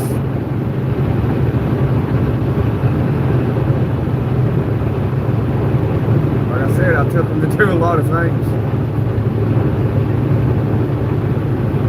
Take them to the movies, take them to amusement parks, take them to the beach, to the beaches, take them to museums. Like I said, sometimes I think they're ungrateful, so I'll be like, hey, you know, you gotta understand, you got things that most kids will never do. Try to tell them when I was their age, I'd never even done anything like this, the things that they do. We never had a vacation growing up. We never went done anything. All summer long, long as just be at the house, do this, do that, and go back to school. Do the same thing year over year, year after year.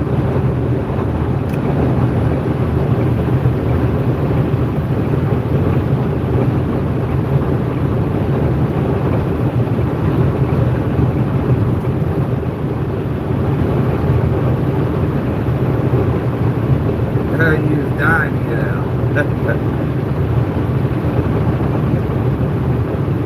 Jeremiah Ellswick said hi.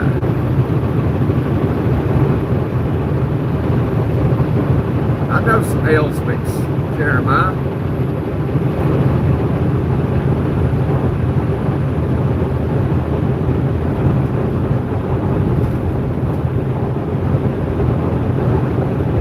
Out of Ohio, the Buckeye State.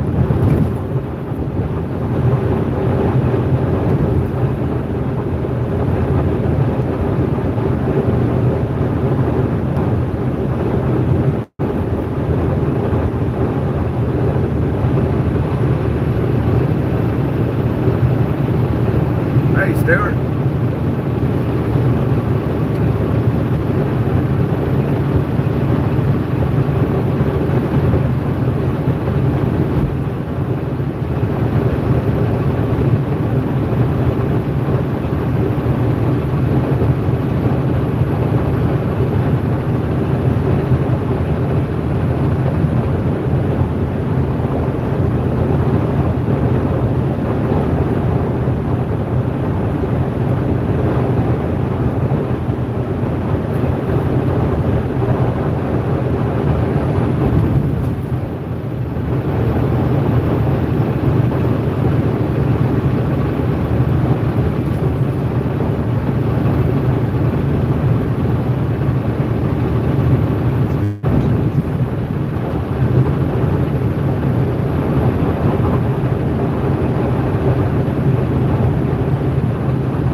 Coming into Omaha, Nebraska. We're doing good. We're doing good. We've finally driven across the entire state of Nebraska.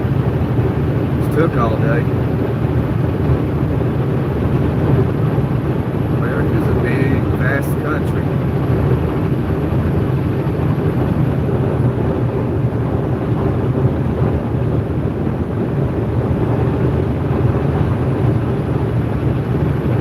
Your dad took you to Louisiana, spend it with your uncle, the police chief of Baton Rouge.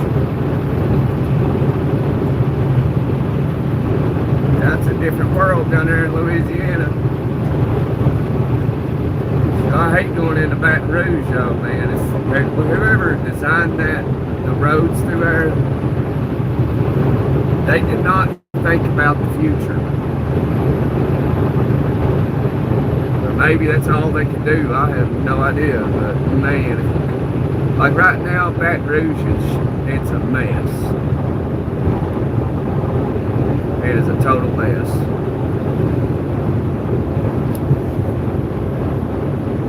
If you're headed west or east, it's backed up right now. All across the bridge.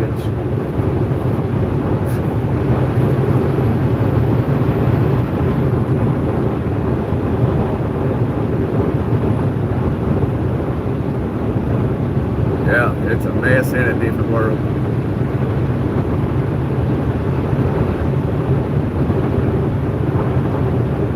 Anytime I go to Baton Rouge, or gotta go through Baton Rouge, I try to do it early as possible, 3, 4 o'clock in the morning.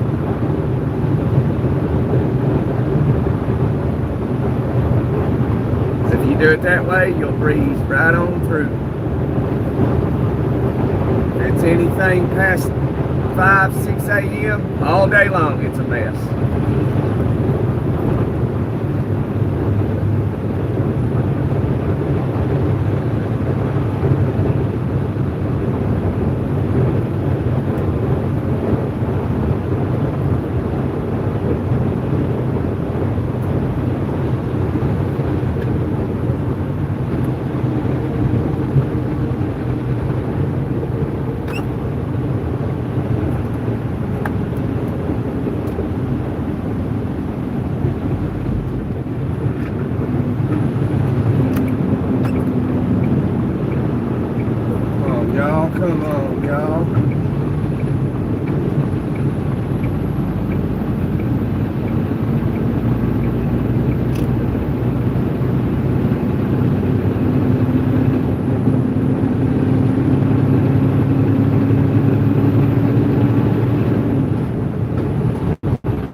I go.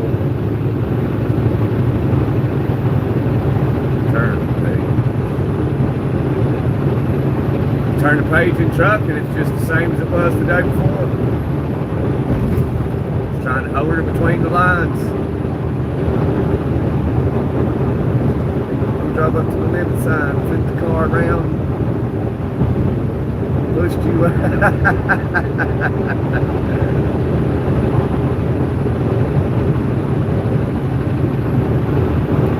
Don't come back till break's over.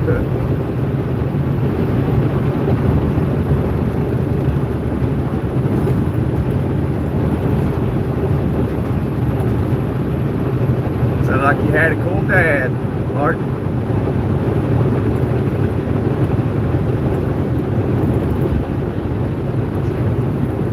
Get down there and wrestle them Louisiana Gators. I'm sure you ate you some gator while you was down there in Louisiana and Baton Rouge, didn't you? I like some alligator, man. It's good.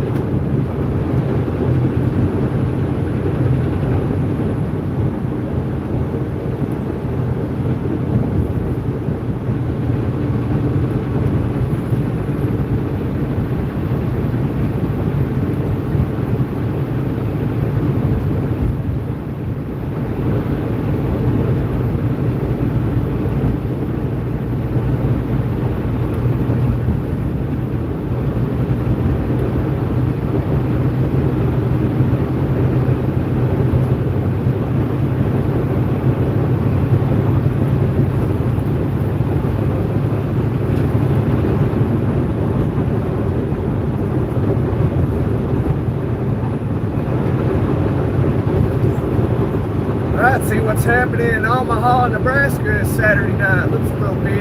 Everybody's out having some fun, some FUN, some TGIS. Thank God it's Saturday. Thank God it's Saturday. Everybody gets to have fun. Got a little change in their pocket going jing-a-ling-a-ling. Got that $100 burning a hole in their pockets.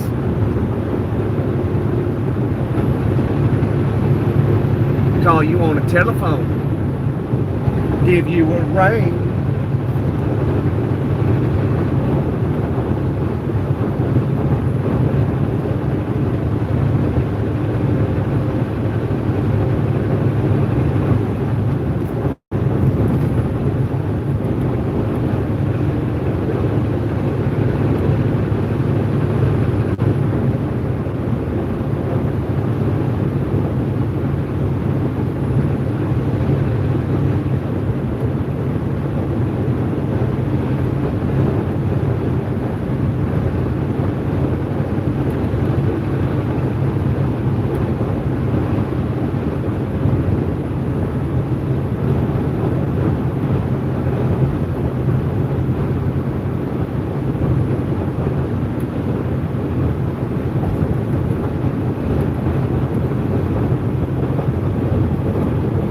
Oh, cop. Oh, no, slow down. Grab gear. Where the cops at? Y'all see that Smoky Bear out there, Rod Joe? Breaking 19, copy that. Rod Joe, working on Smoky Bear.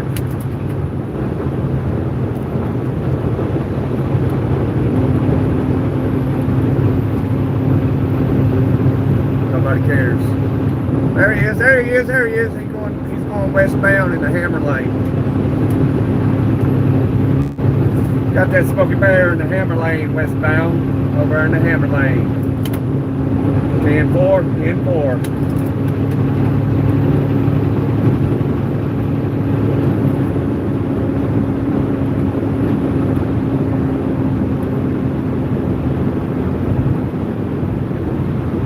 Back seat, how's old Bo doing? Police chief, he suddenly got me up front, light up. To HQ.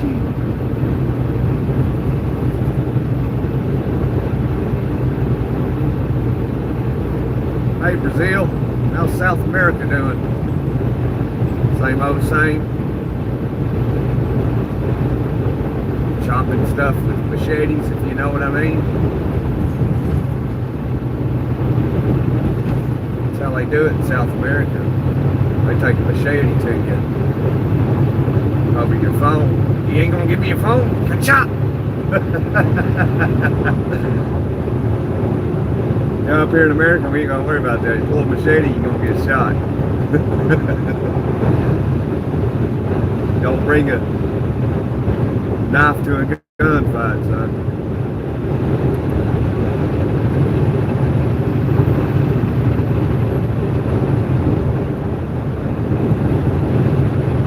That's what they do over in England too. Man, that's gotta be some gruesome stuff they see in those countries where they use, you know, machetes, knives, blocks, and all kinds of stuff to, you know, unalive people. Man, that's got to be some gruesome shit that they see.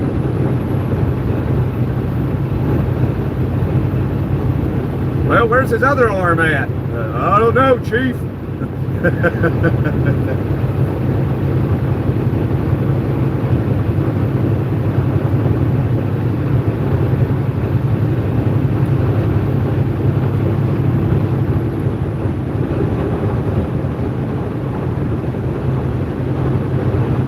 Oh yeah, Florida's got some giant size ones, buddy. I was at a friend's house a little bit weekend before I hit the road. There's a big old skeeter, man. I was like, my goodness, it's like bigger than a horsefly.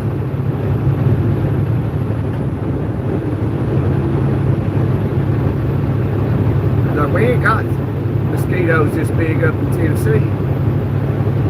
They love me, son. They still love me. Mosquitoes love to suck my blood. All right, Des Moines, here we come.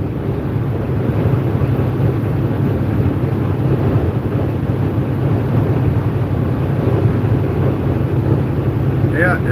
Got to protect them coke fields in Brazil. Yeah, the jungles, the rainforest. Oh yeah. Yeah, anything south of the border, man, the citizens actually control everything. Not the governments. They give you the illusion. And the governments pretend, but they're all paid and bought for by the cartels and stuff. They estimated that the cartels in Mexico have more money than the United States government. I believe it. That's a big business. They've been in business a long time.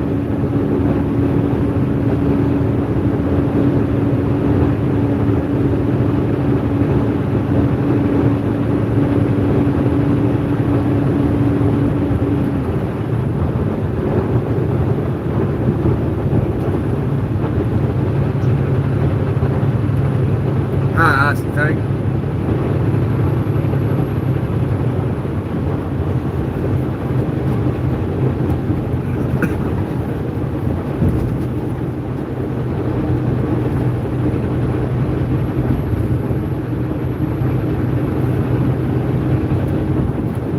It's like the Mexican government. You know, if any Americans say, why won't the Mexican government handle the cartels? Well, they're bought and paid for from the cartels. They finance their campaigns and everything. So they're limited on what they can do and say about the cartels. Because the cartels, the Sinaloa cartel has the president of Mexico in their back pocket. That's the way it is. And if the president of Mexico doesn't want to obey, well, guess what happens? They come and get you. That's what they do, son. They got that much power.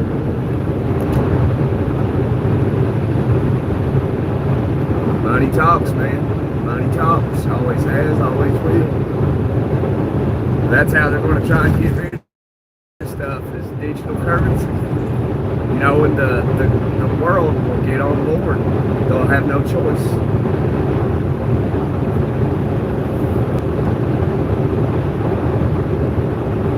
Yeah, bye, Omaha.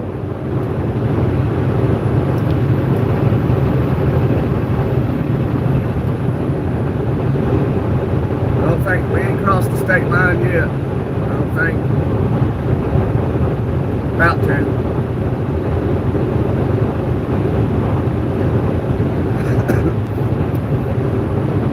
Well, hey, Justin Henry.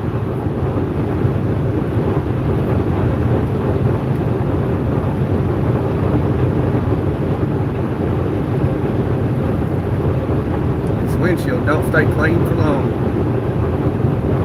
Oh, see some blue and red lights. Let's help our buddy out. We'll hammer down past them, get their attention.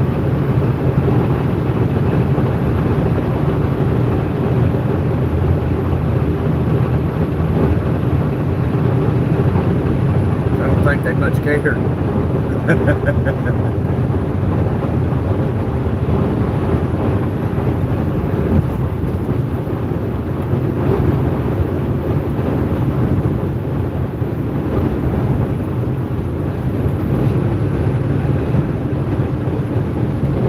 Not much, we just trucked it through Nebraska. It's a long way from California.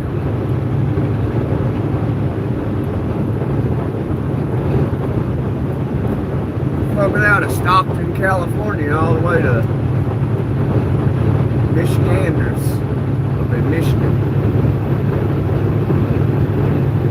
I gotta say, I like the Michigan people. I've had a real good time with those people up there.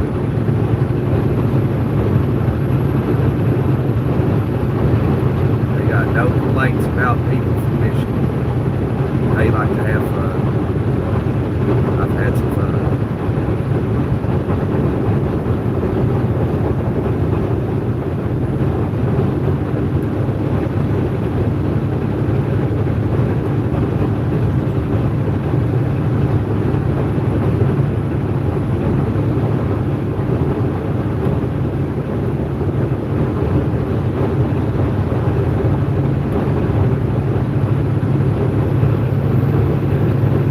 Start painting the interstate signs. I don't know, they've always been green. You know, there's some blue.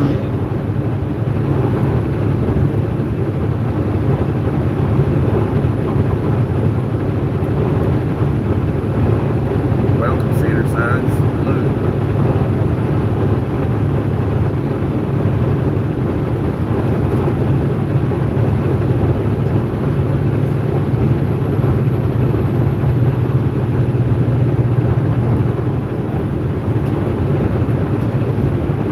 As far back as I can remember.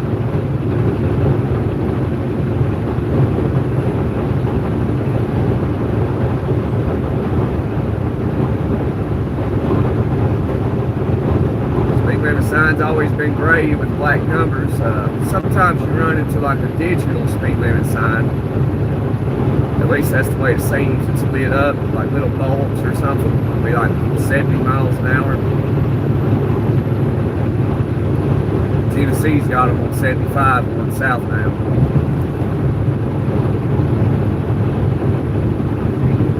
Saw some earlier today too. Was that out in Wyoming? Where was that? Remember?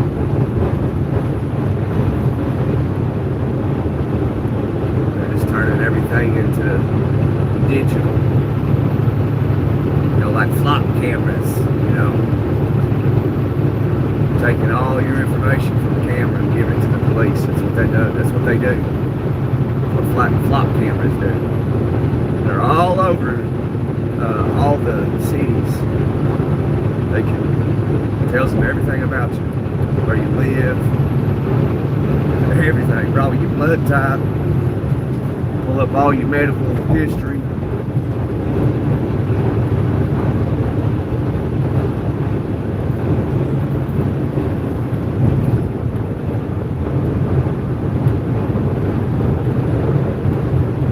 Yeah.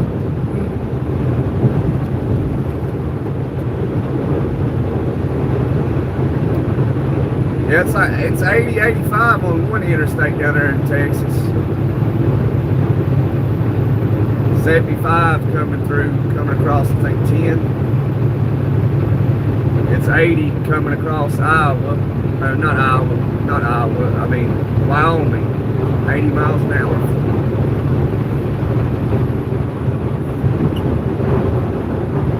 It's 80 coming across Nevada.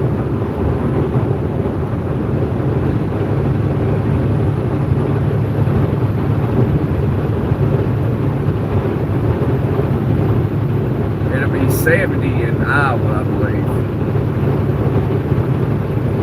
65 in California.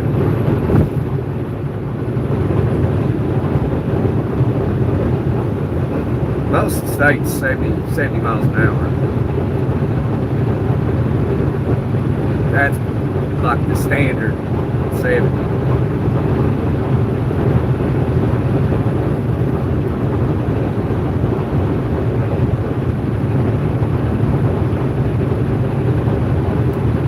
Yep, 70 mile an hour, Iowa.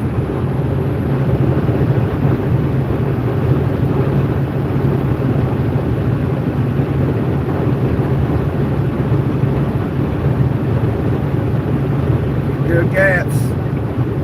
Yeah, you got to. For the most part. Sometimes you can't keep a gap. It just depends. It varies. There's all types of situations when you're on the road. Sometimes you just can't keep a gap. It all just depends on the situation, on the scenario.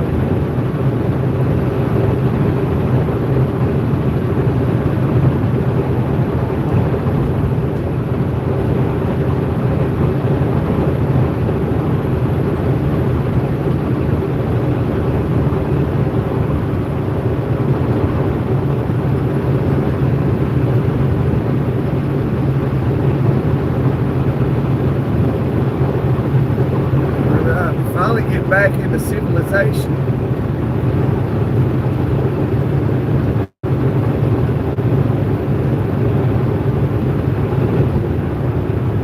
It only took 2 days.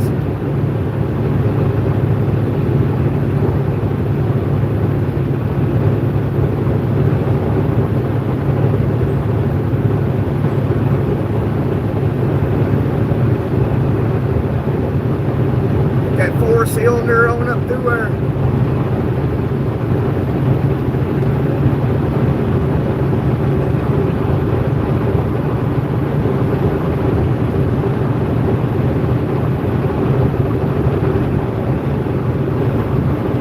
Some places do paint the road on the, or the speed limit on the road, like in certain areas.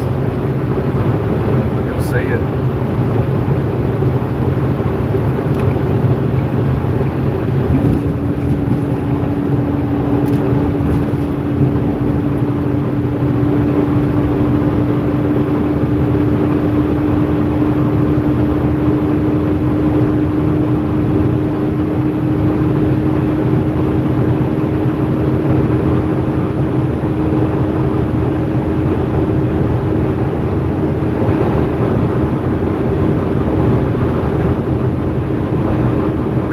Out there. Something about Iowa, they got some strong winds sometimes. I felt something in Wyoming yesterday. Boy, 122 miles.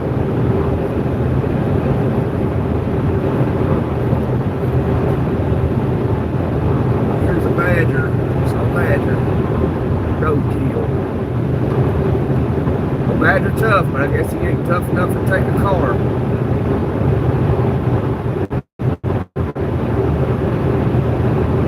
Yeah, you also have to put smaller plates.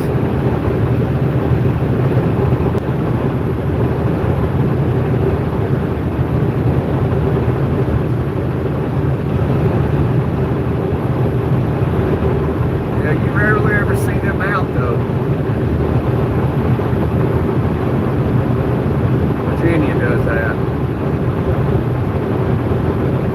but they never do it.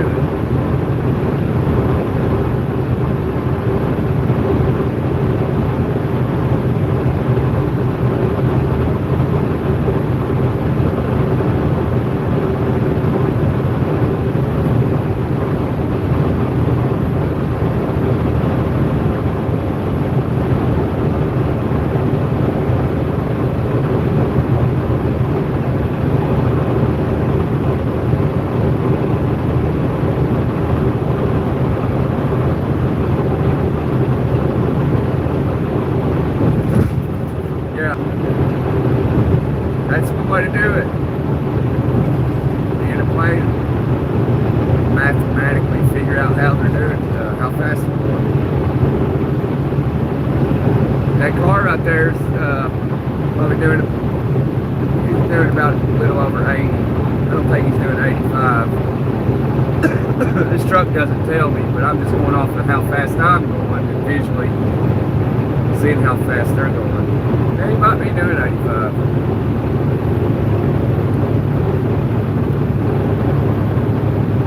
But if I was a police officer, I could pull them over. You know, even without radar. Cops can pull you over just by visually judging how fast you're going.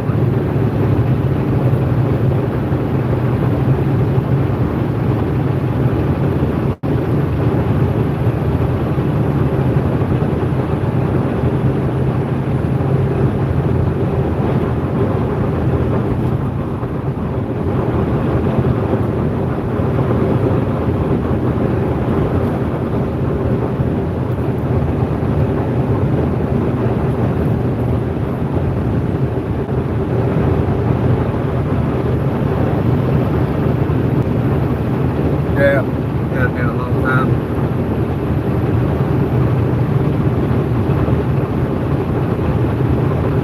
Now they can jump in a plane or a helicopter and shoot radar down at cars passing by. Like, oh, get that one. Going 100 mile an hour in a 70.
Makes sense, Martin.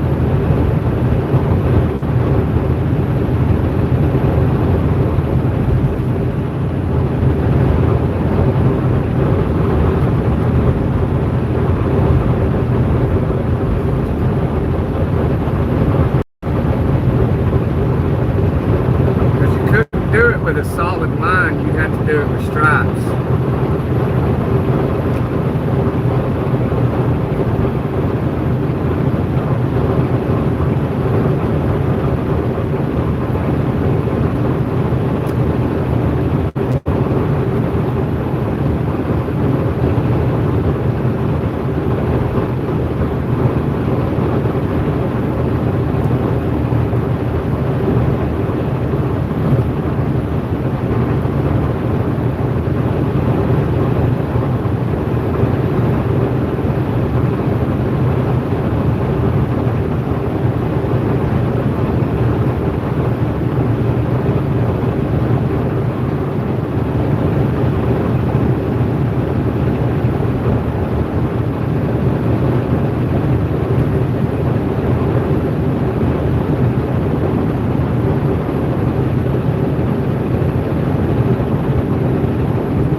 That's why they're black and white stripes. In order for them to judge how fast you're going to mathematically do it accurately, it has to be striped. It could not be a solid line.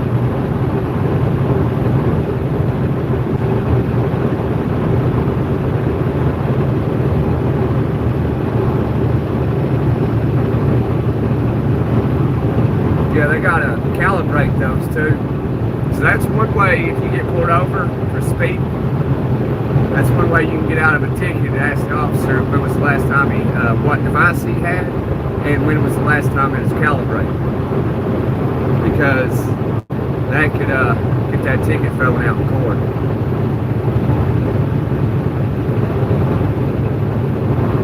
Because he may say, oh, just 50 minutes ago, you know. He could be lying, you don't know.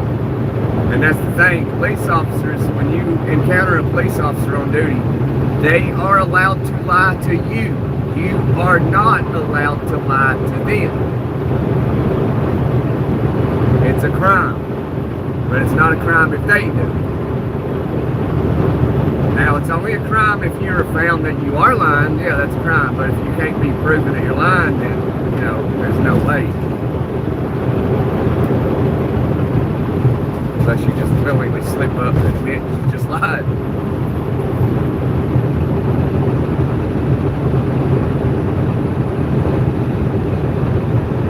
I use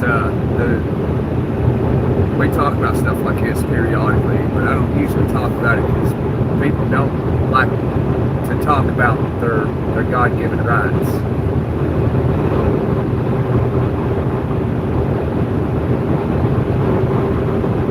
Yeah, most don't, yeah.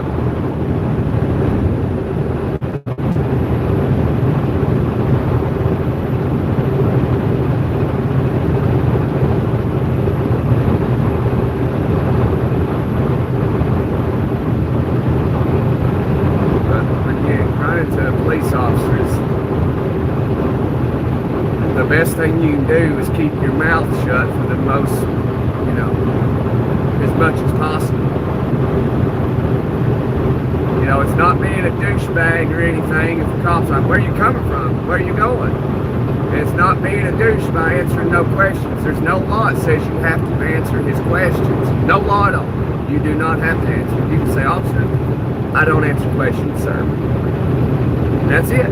They can't force an answer out of you. Because the more you give, the more you are incriminating yourself, and you're giving him more grounds to arrest you.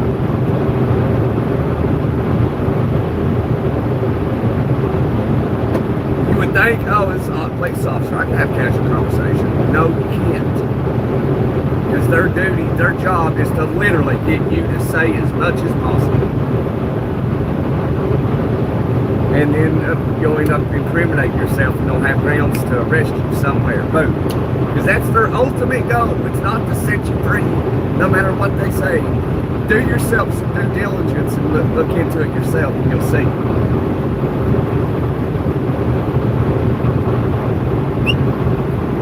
You know, if the cop pulls you over and says, you know I pulled you over? No, officer.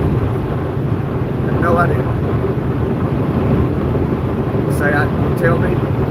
You don't have to answer. You know how fast you were going? And the first thing you should say, I was doing the speed limit. Don't say, oh, I was doing 90 in a 70. Say, I was doing, if you was doing 90 in a 70, the cop says, you know how fast you was going? You say, I was doing the speed limit, sir. And that's it.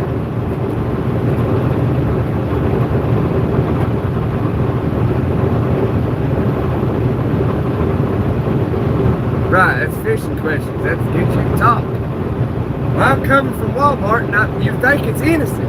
I'm just coming from Walmart, bought some groceries, I'm going to the house. You think it's innocent, but to cops it ain't.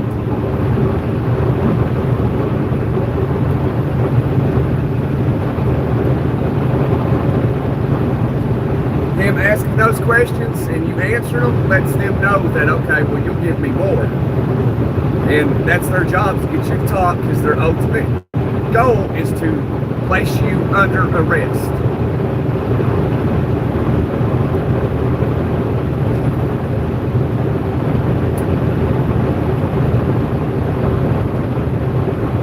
Cop asks me, where you going? I don't answer questions, sir. Where you coming from? I don't answer questions. What's your dog's name? I don't answer questions, sir. Not without legal counsel present. I don't answer questions. Under no circumstances do you need to assist an officer in any investigation. There's no law that says civilians have to assist officers in investigations. No law anywhere. You don't have to talk. I mean, growing up, I would always think, oh, they're here for me, when in a lot of situations, no, they're not. I know from firsthand experience, because I believed everything wrong. Everything I believed was wrong. And then I found that out. And some things I found that out the hard way.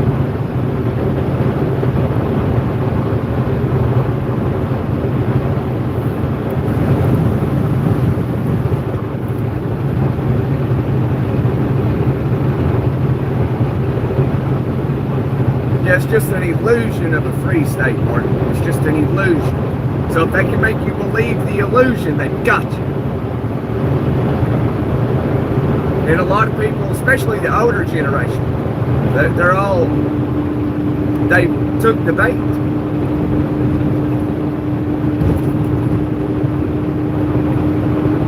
There was a guy just recently in Florida got arrested for basically for not being a convicted felon. Had no charges at all. Put him in jail for 14 days on nothing.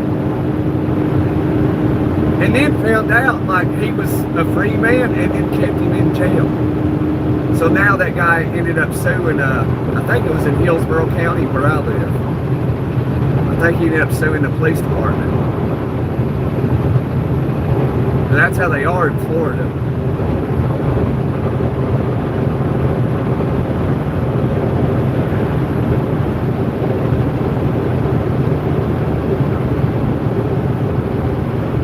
It's international, 10 speed. Ron?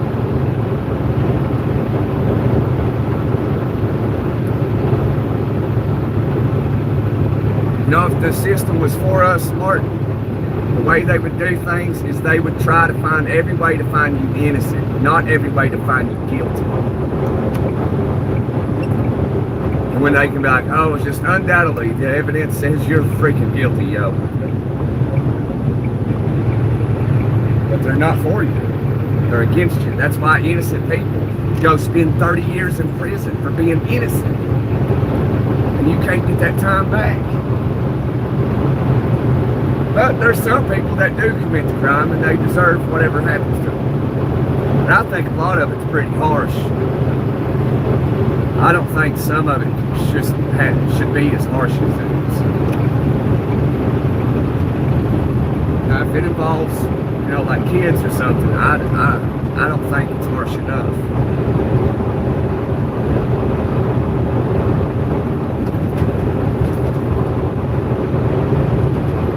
But one thing about America is I don't know if I can say that word. Basically, like basically tear your fingernails out, I don't know if I can say that word on YouTube, but I think you get what I'm saying.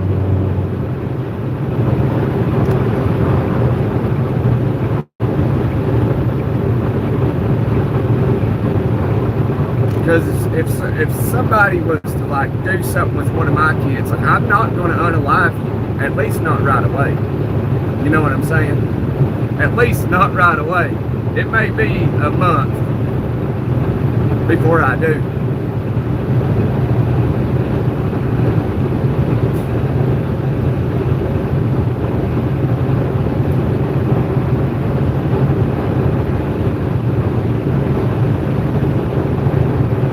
Maybe longer, it depends. One thing for certain, I'm going to be playing doctor.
won't be playing medic. I'll be playing doctor. But I will, when's the last time you ate? And he'd tell me, and I'd be like, well, have you heard how long the body can live without eating? I give the bare minimum, just enough to keep you alive. Here, I'd get it down to a science. Here's 2 drops of water for the next 10 days. Here's a piece of bread for the next 25 days. That's how I'd do it.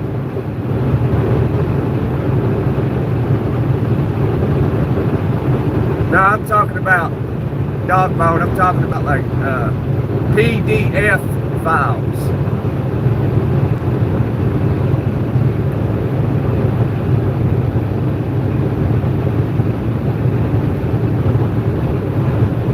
But if you want to call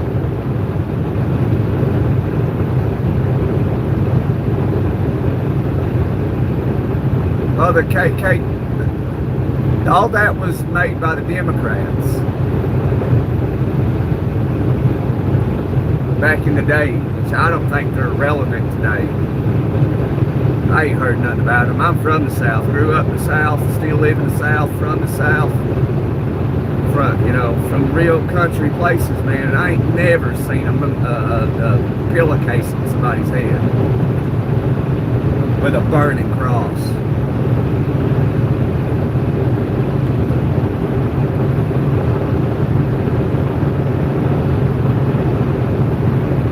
Holds no relevance in modern times.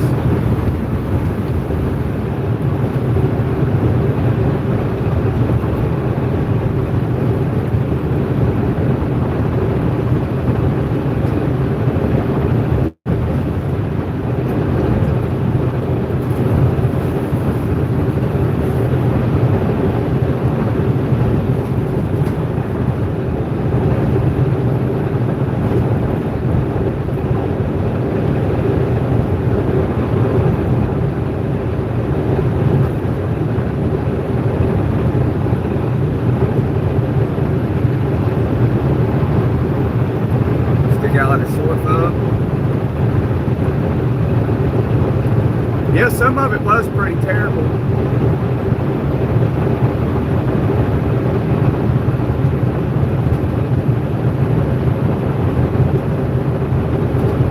You can do better with a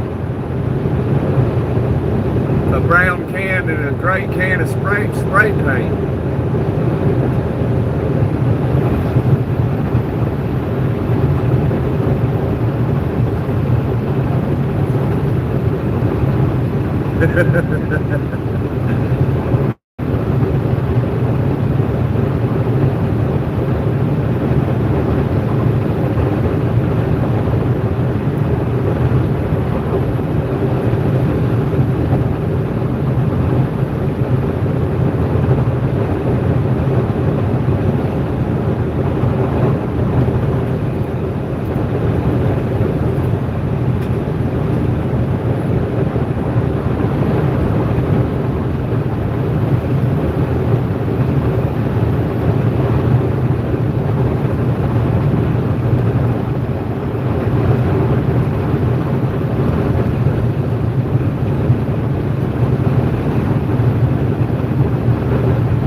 giving a dog a bone.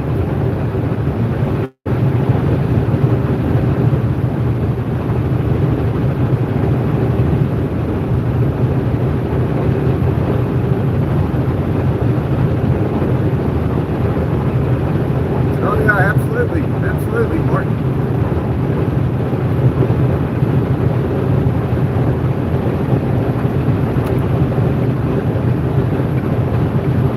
Because it ain't Americans. They don't have American beliefs, just an ideology. Can't destroy that. The Mahdi. That's the Muslim interpretation of Jesus, which the Christian Bible, that's the Antichrist coming in on a white horse. So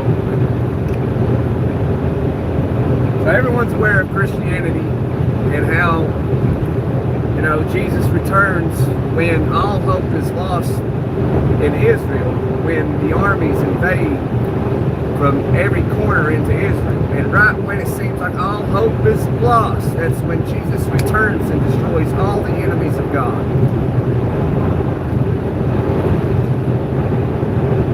And so, and that's going to be like the Muslim nations, like Turkey, Iran, you know, Persia, which is Iran, Lebanon, Libya, and this all happened when all 8 of them become Muslim nations, and 7 of them are. There's only one that isn't, and that would be, you know, like Gog and Magog. And only one of those nations of the 8 that is supposed to come into Israel like that isn't a Muslim nation yet, is Russia. They're unorthodox Christians. But they have a very high level of Muslim population, so one day they'll transition into being Muslim believers, and then that will fulfill the prophecy. And then that's when all the Euphrates River dries up and releases the angels out of the Euphrates, the 3 bound angels. And then the kings, that'll make ways for the kings of the east to come into Israel and invade.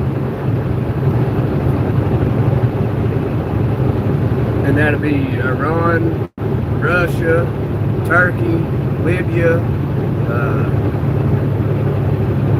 Lebanon, some others. But yeah.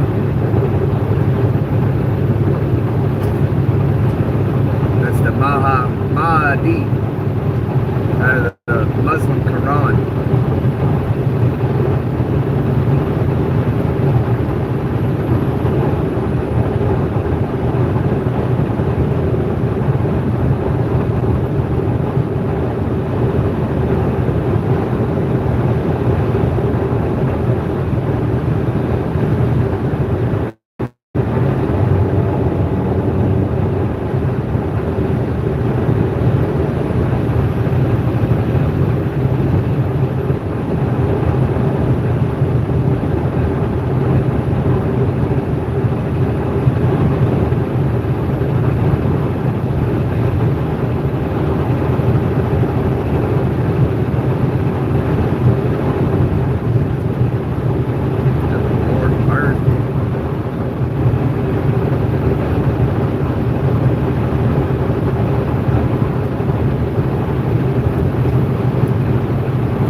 River's almost dried up. It will be sometime, probably in the next 10 years, completely dried up.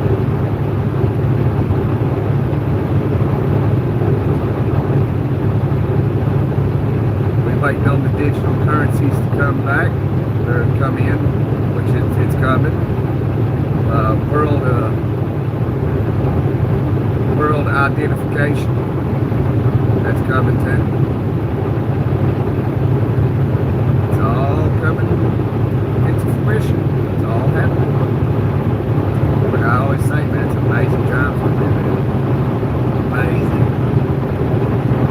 I remember years ago, I was like, how's that going to even happen. Well, now I got older and I'm seeing it. I'm actually seeing it happen.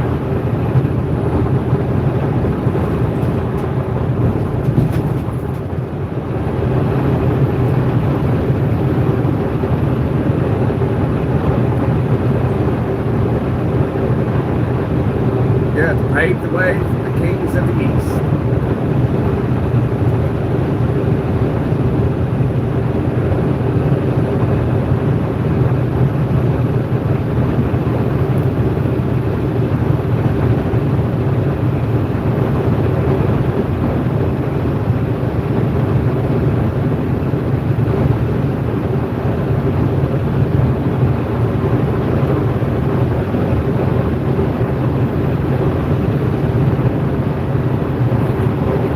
Yeah, China.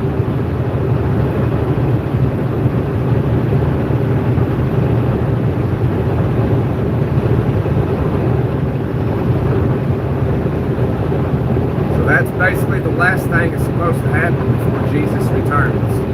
Is Israel just gets surrounded and is overrun. And right when it's all about to be over, Jesus returns and destroys them all. That's an amazing story, ain't it? Because that's what it says, that when all hope seems to be lost, Jesus returns and destroys all the enemies of God.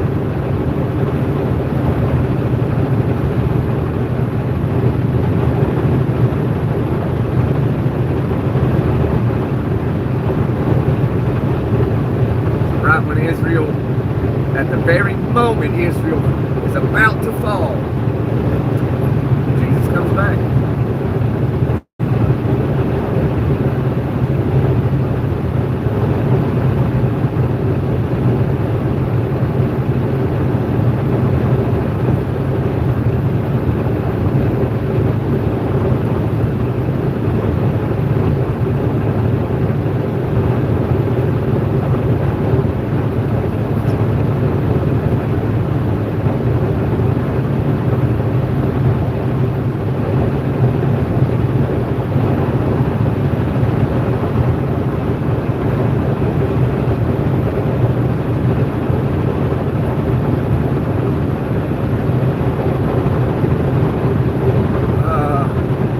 Afghanistan is west of Iran, and Iraq is east.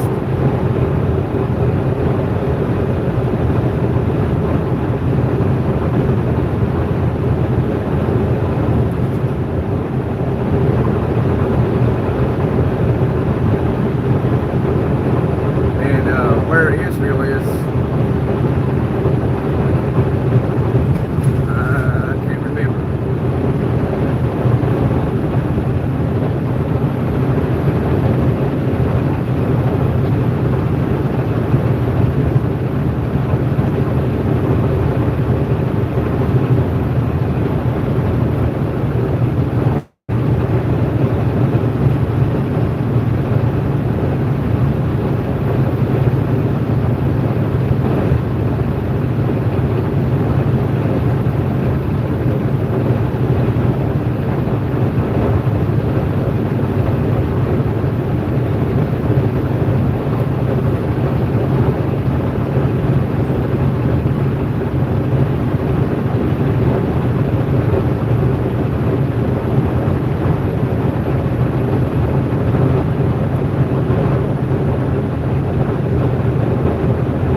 maybe in the near future, all those countries will have an army 500 million strong. And that's how they come and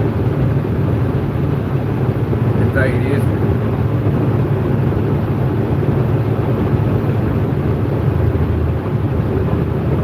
From all all sides.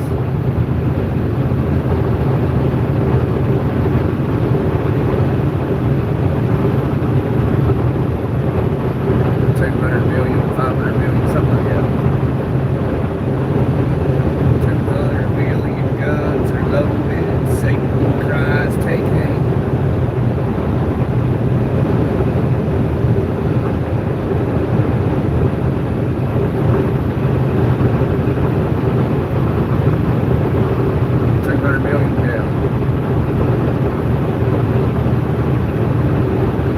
That's a massive army. So you know there's multiple countries involved in a 210 million army.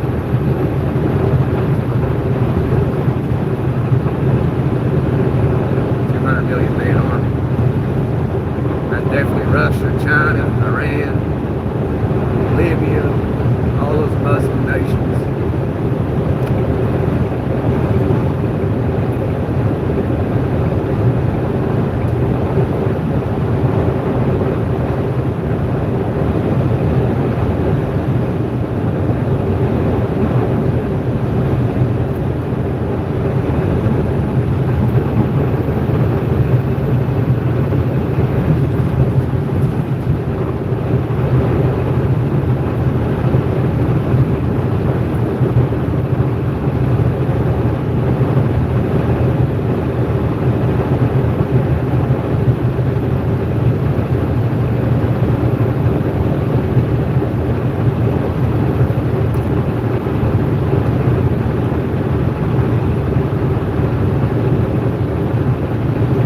That's the first I heard, Martin.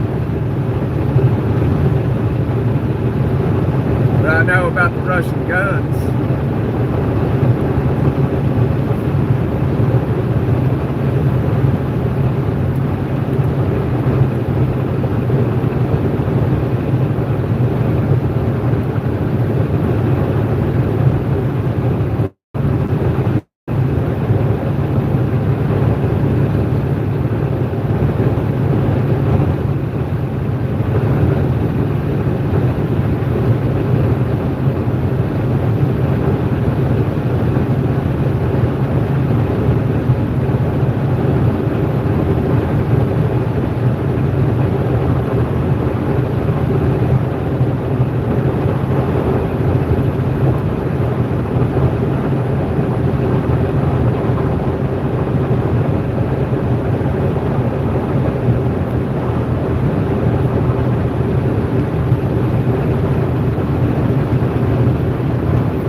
Well, Martin, I guess I'm gonna get out of here.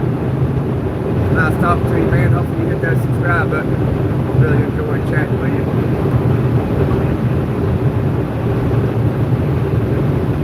If y'all ain't smashed that like button already, go ahead and double tap the screen if you wouldn't mind. We're going to check out go to Police.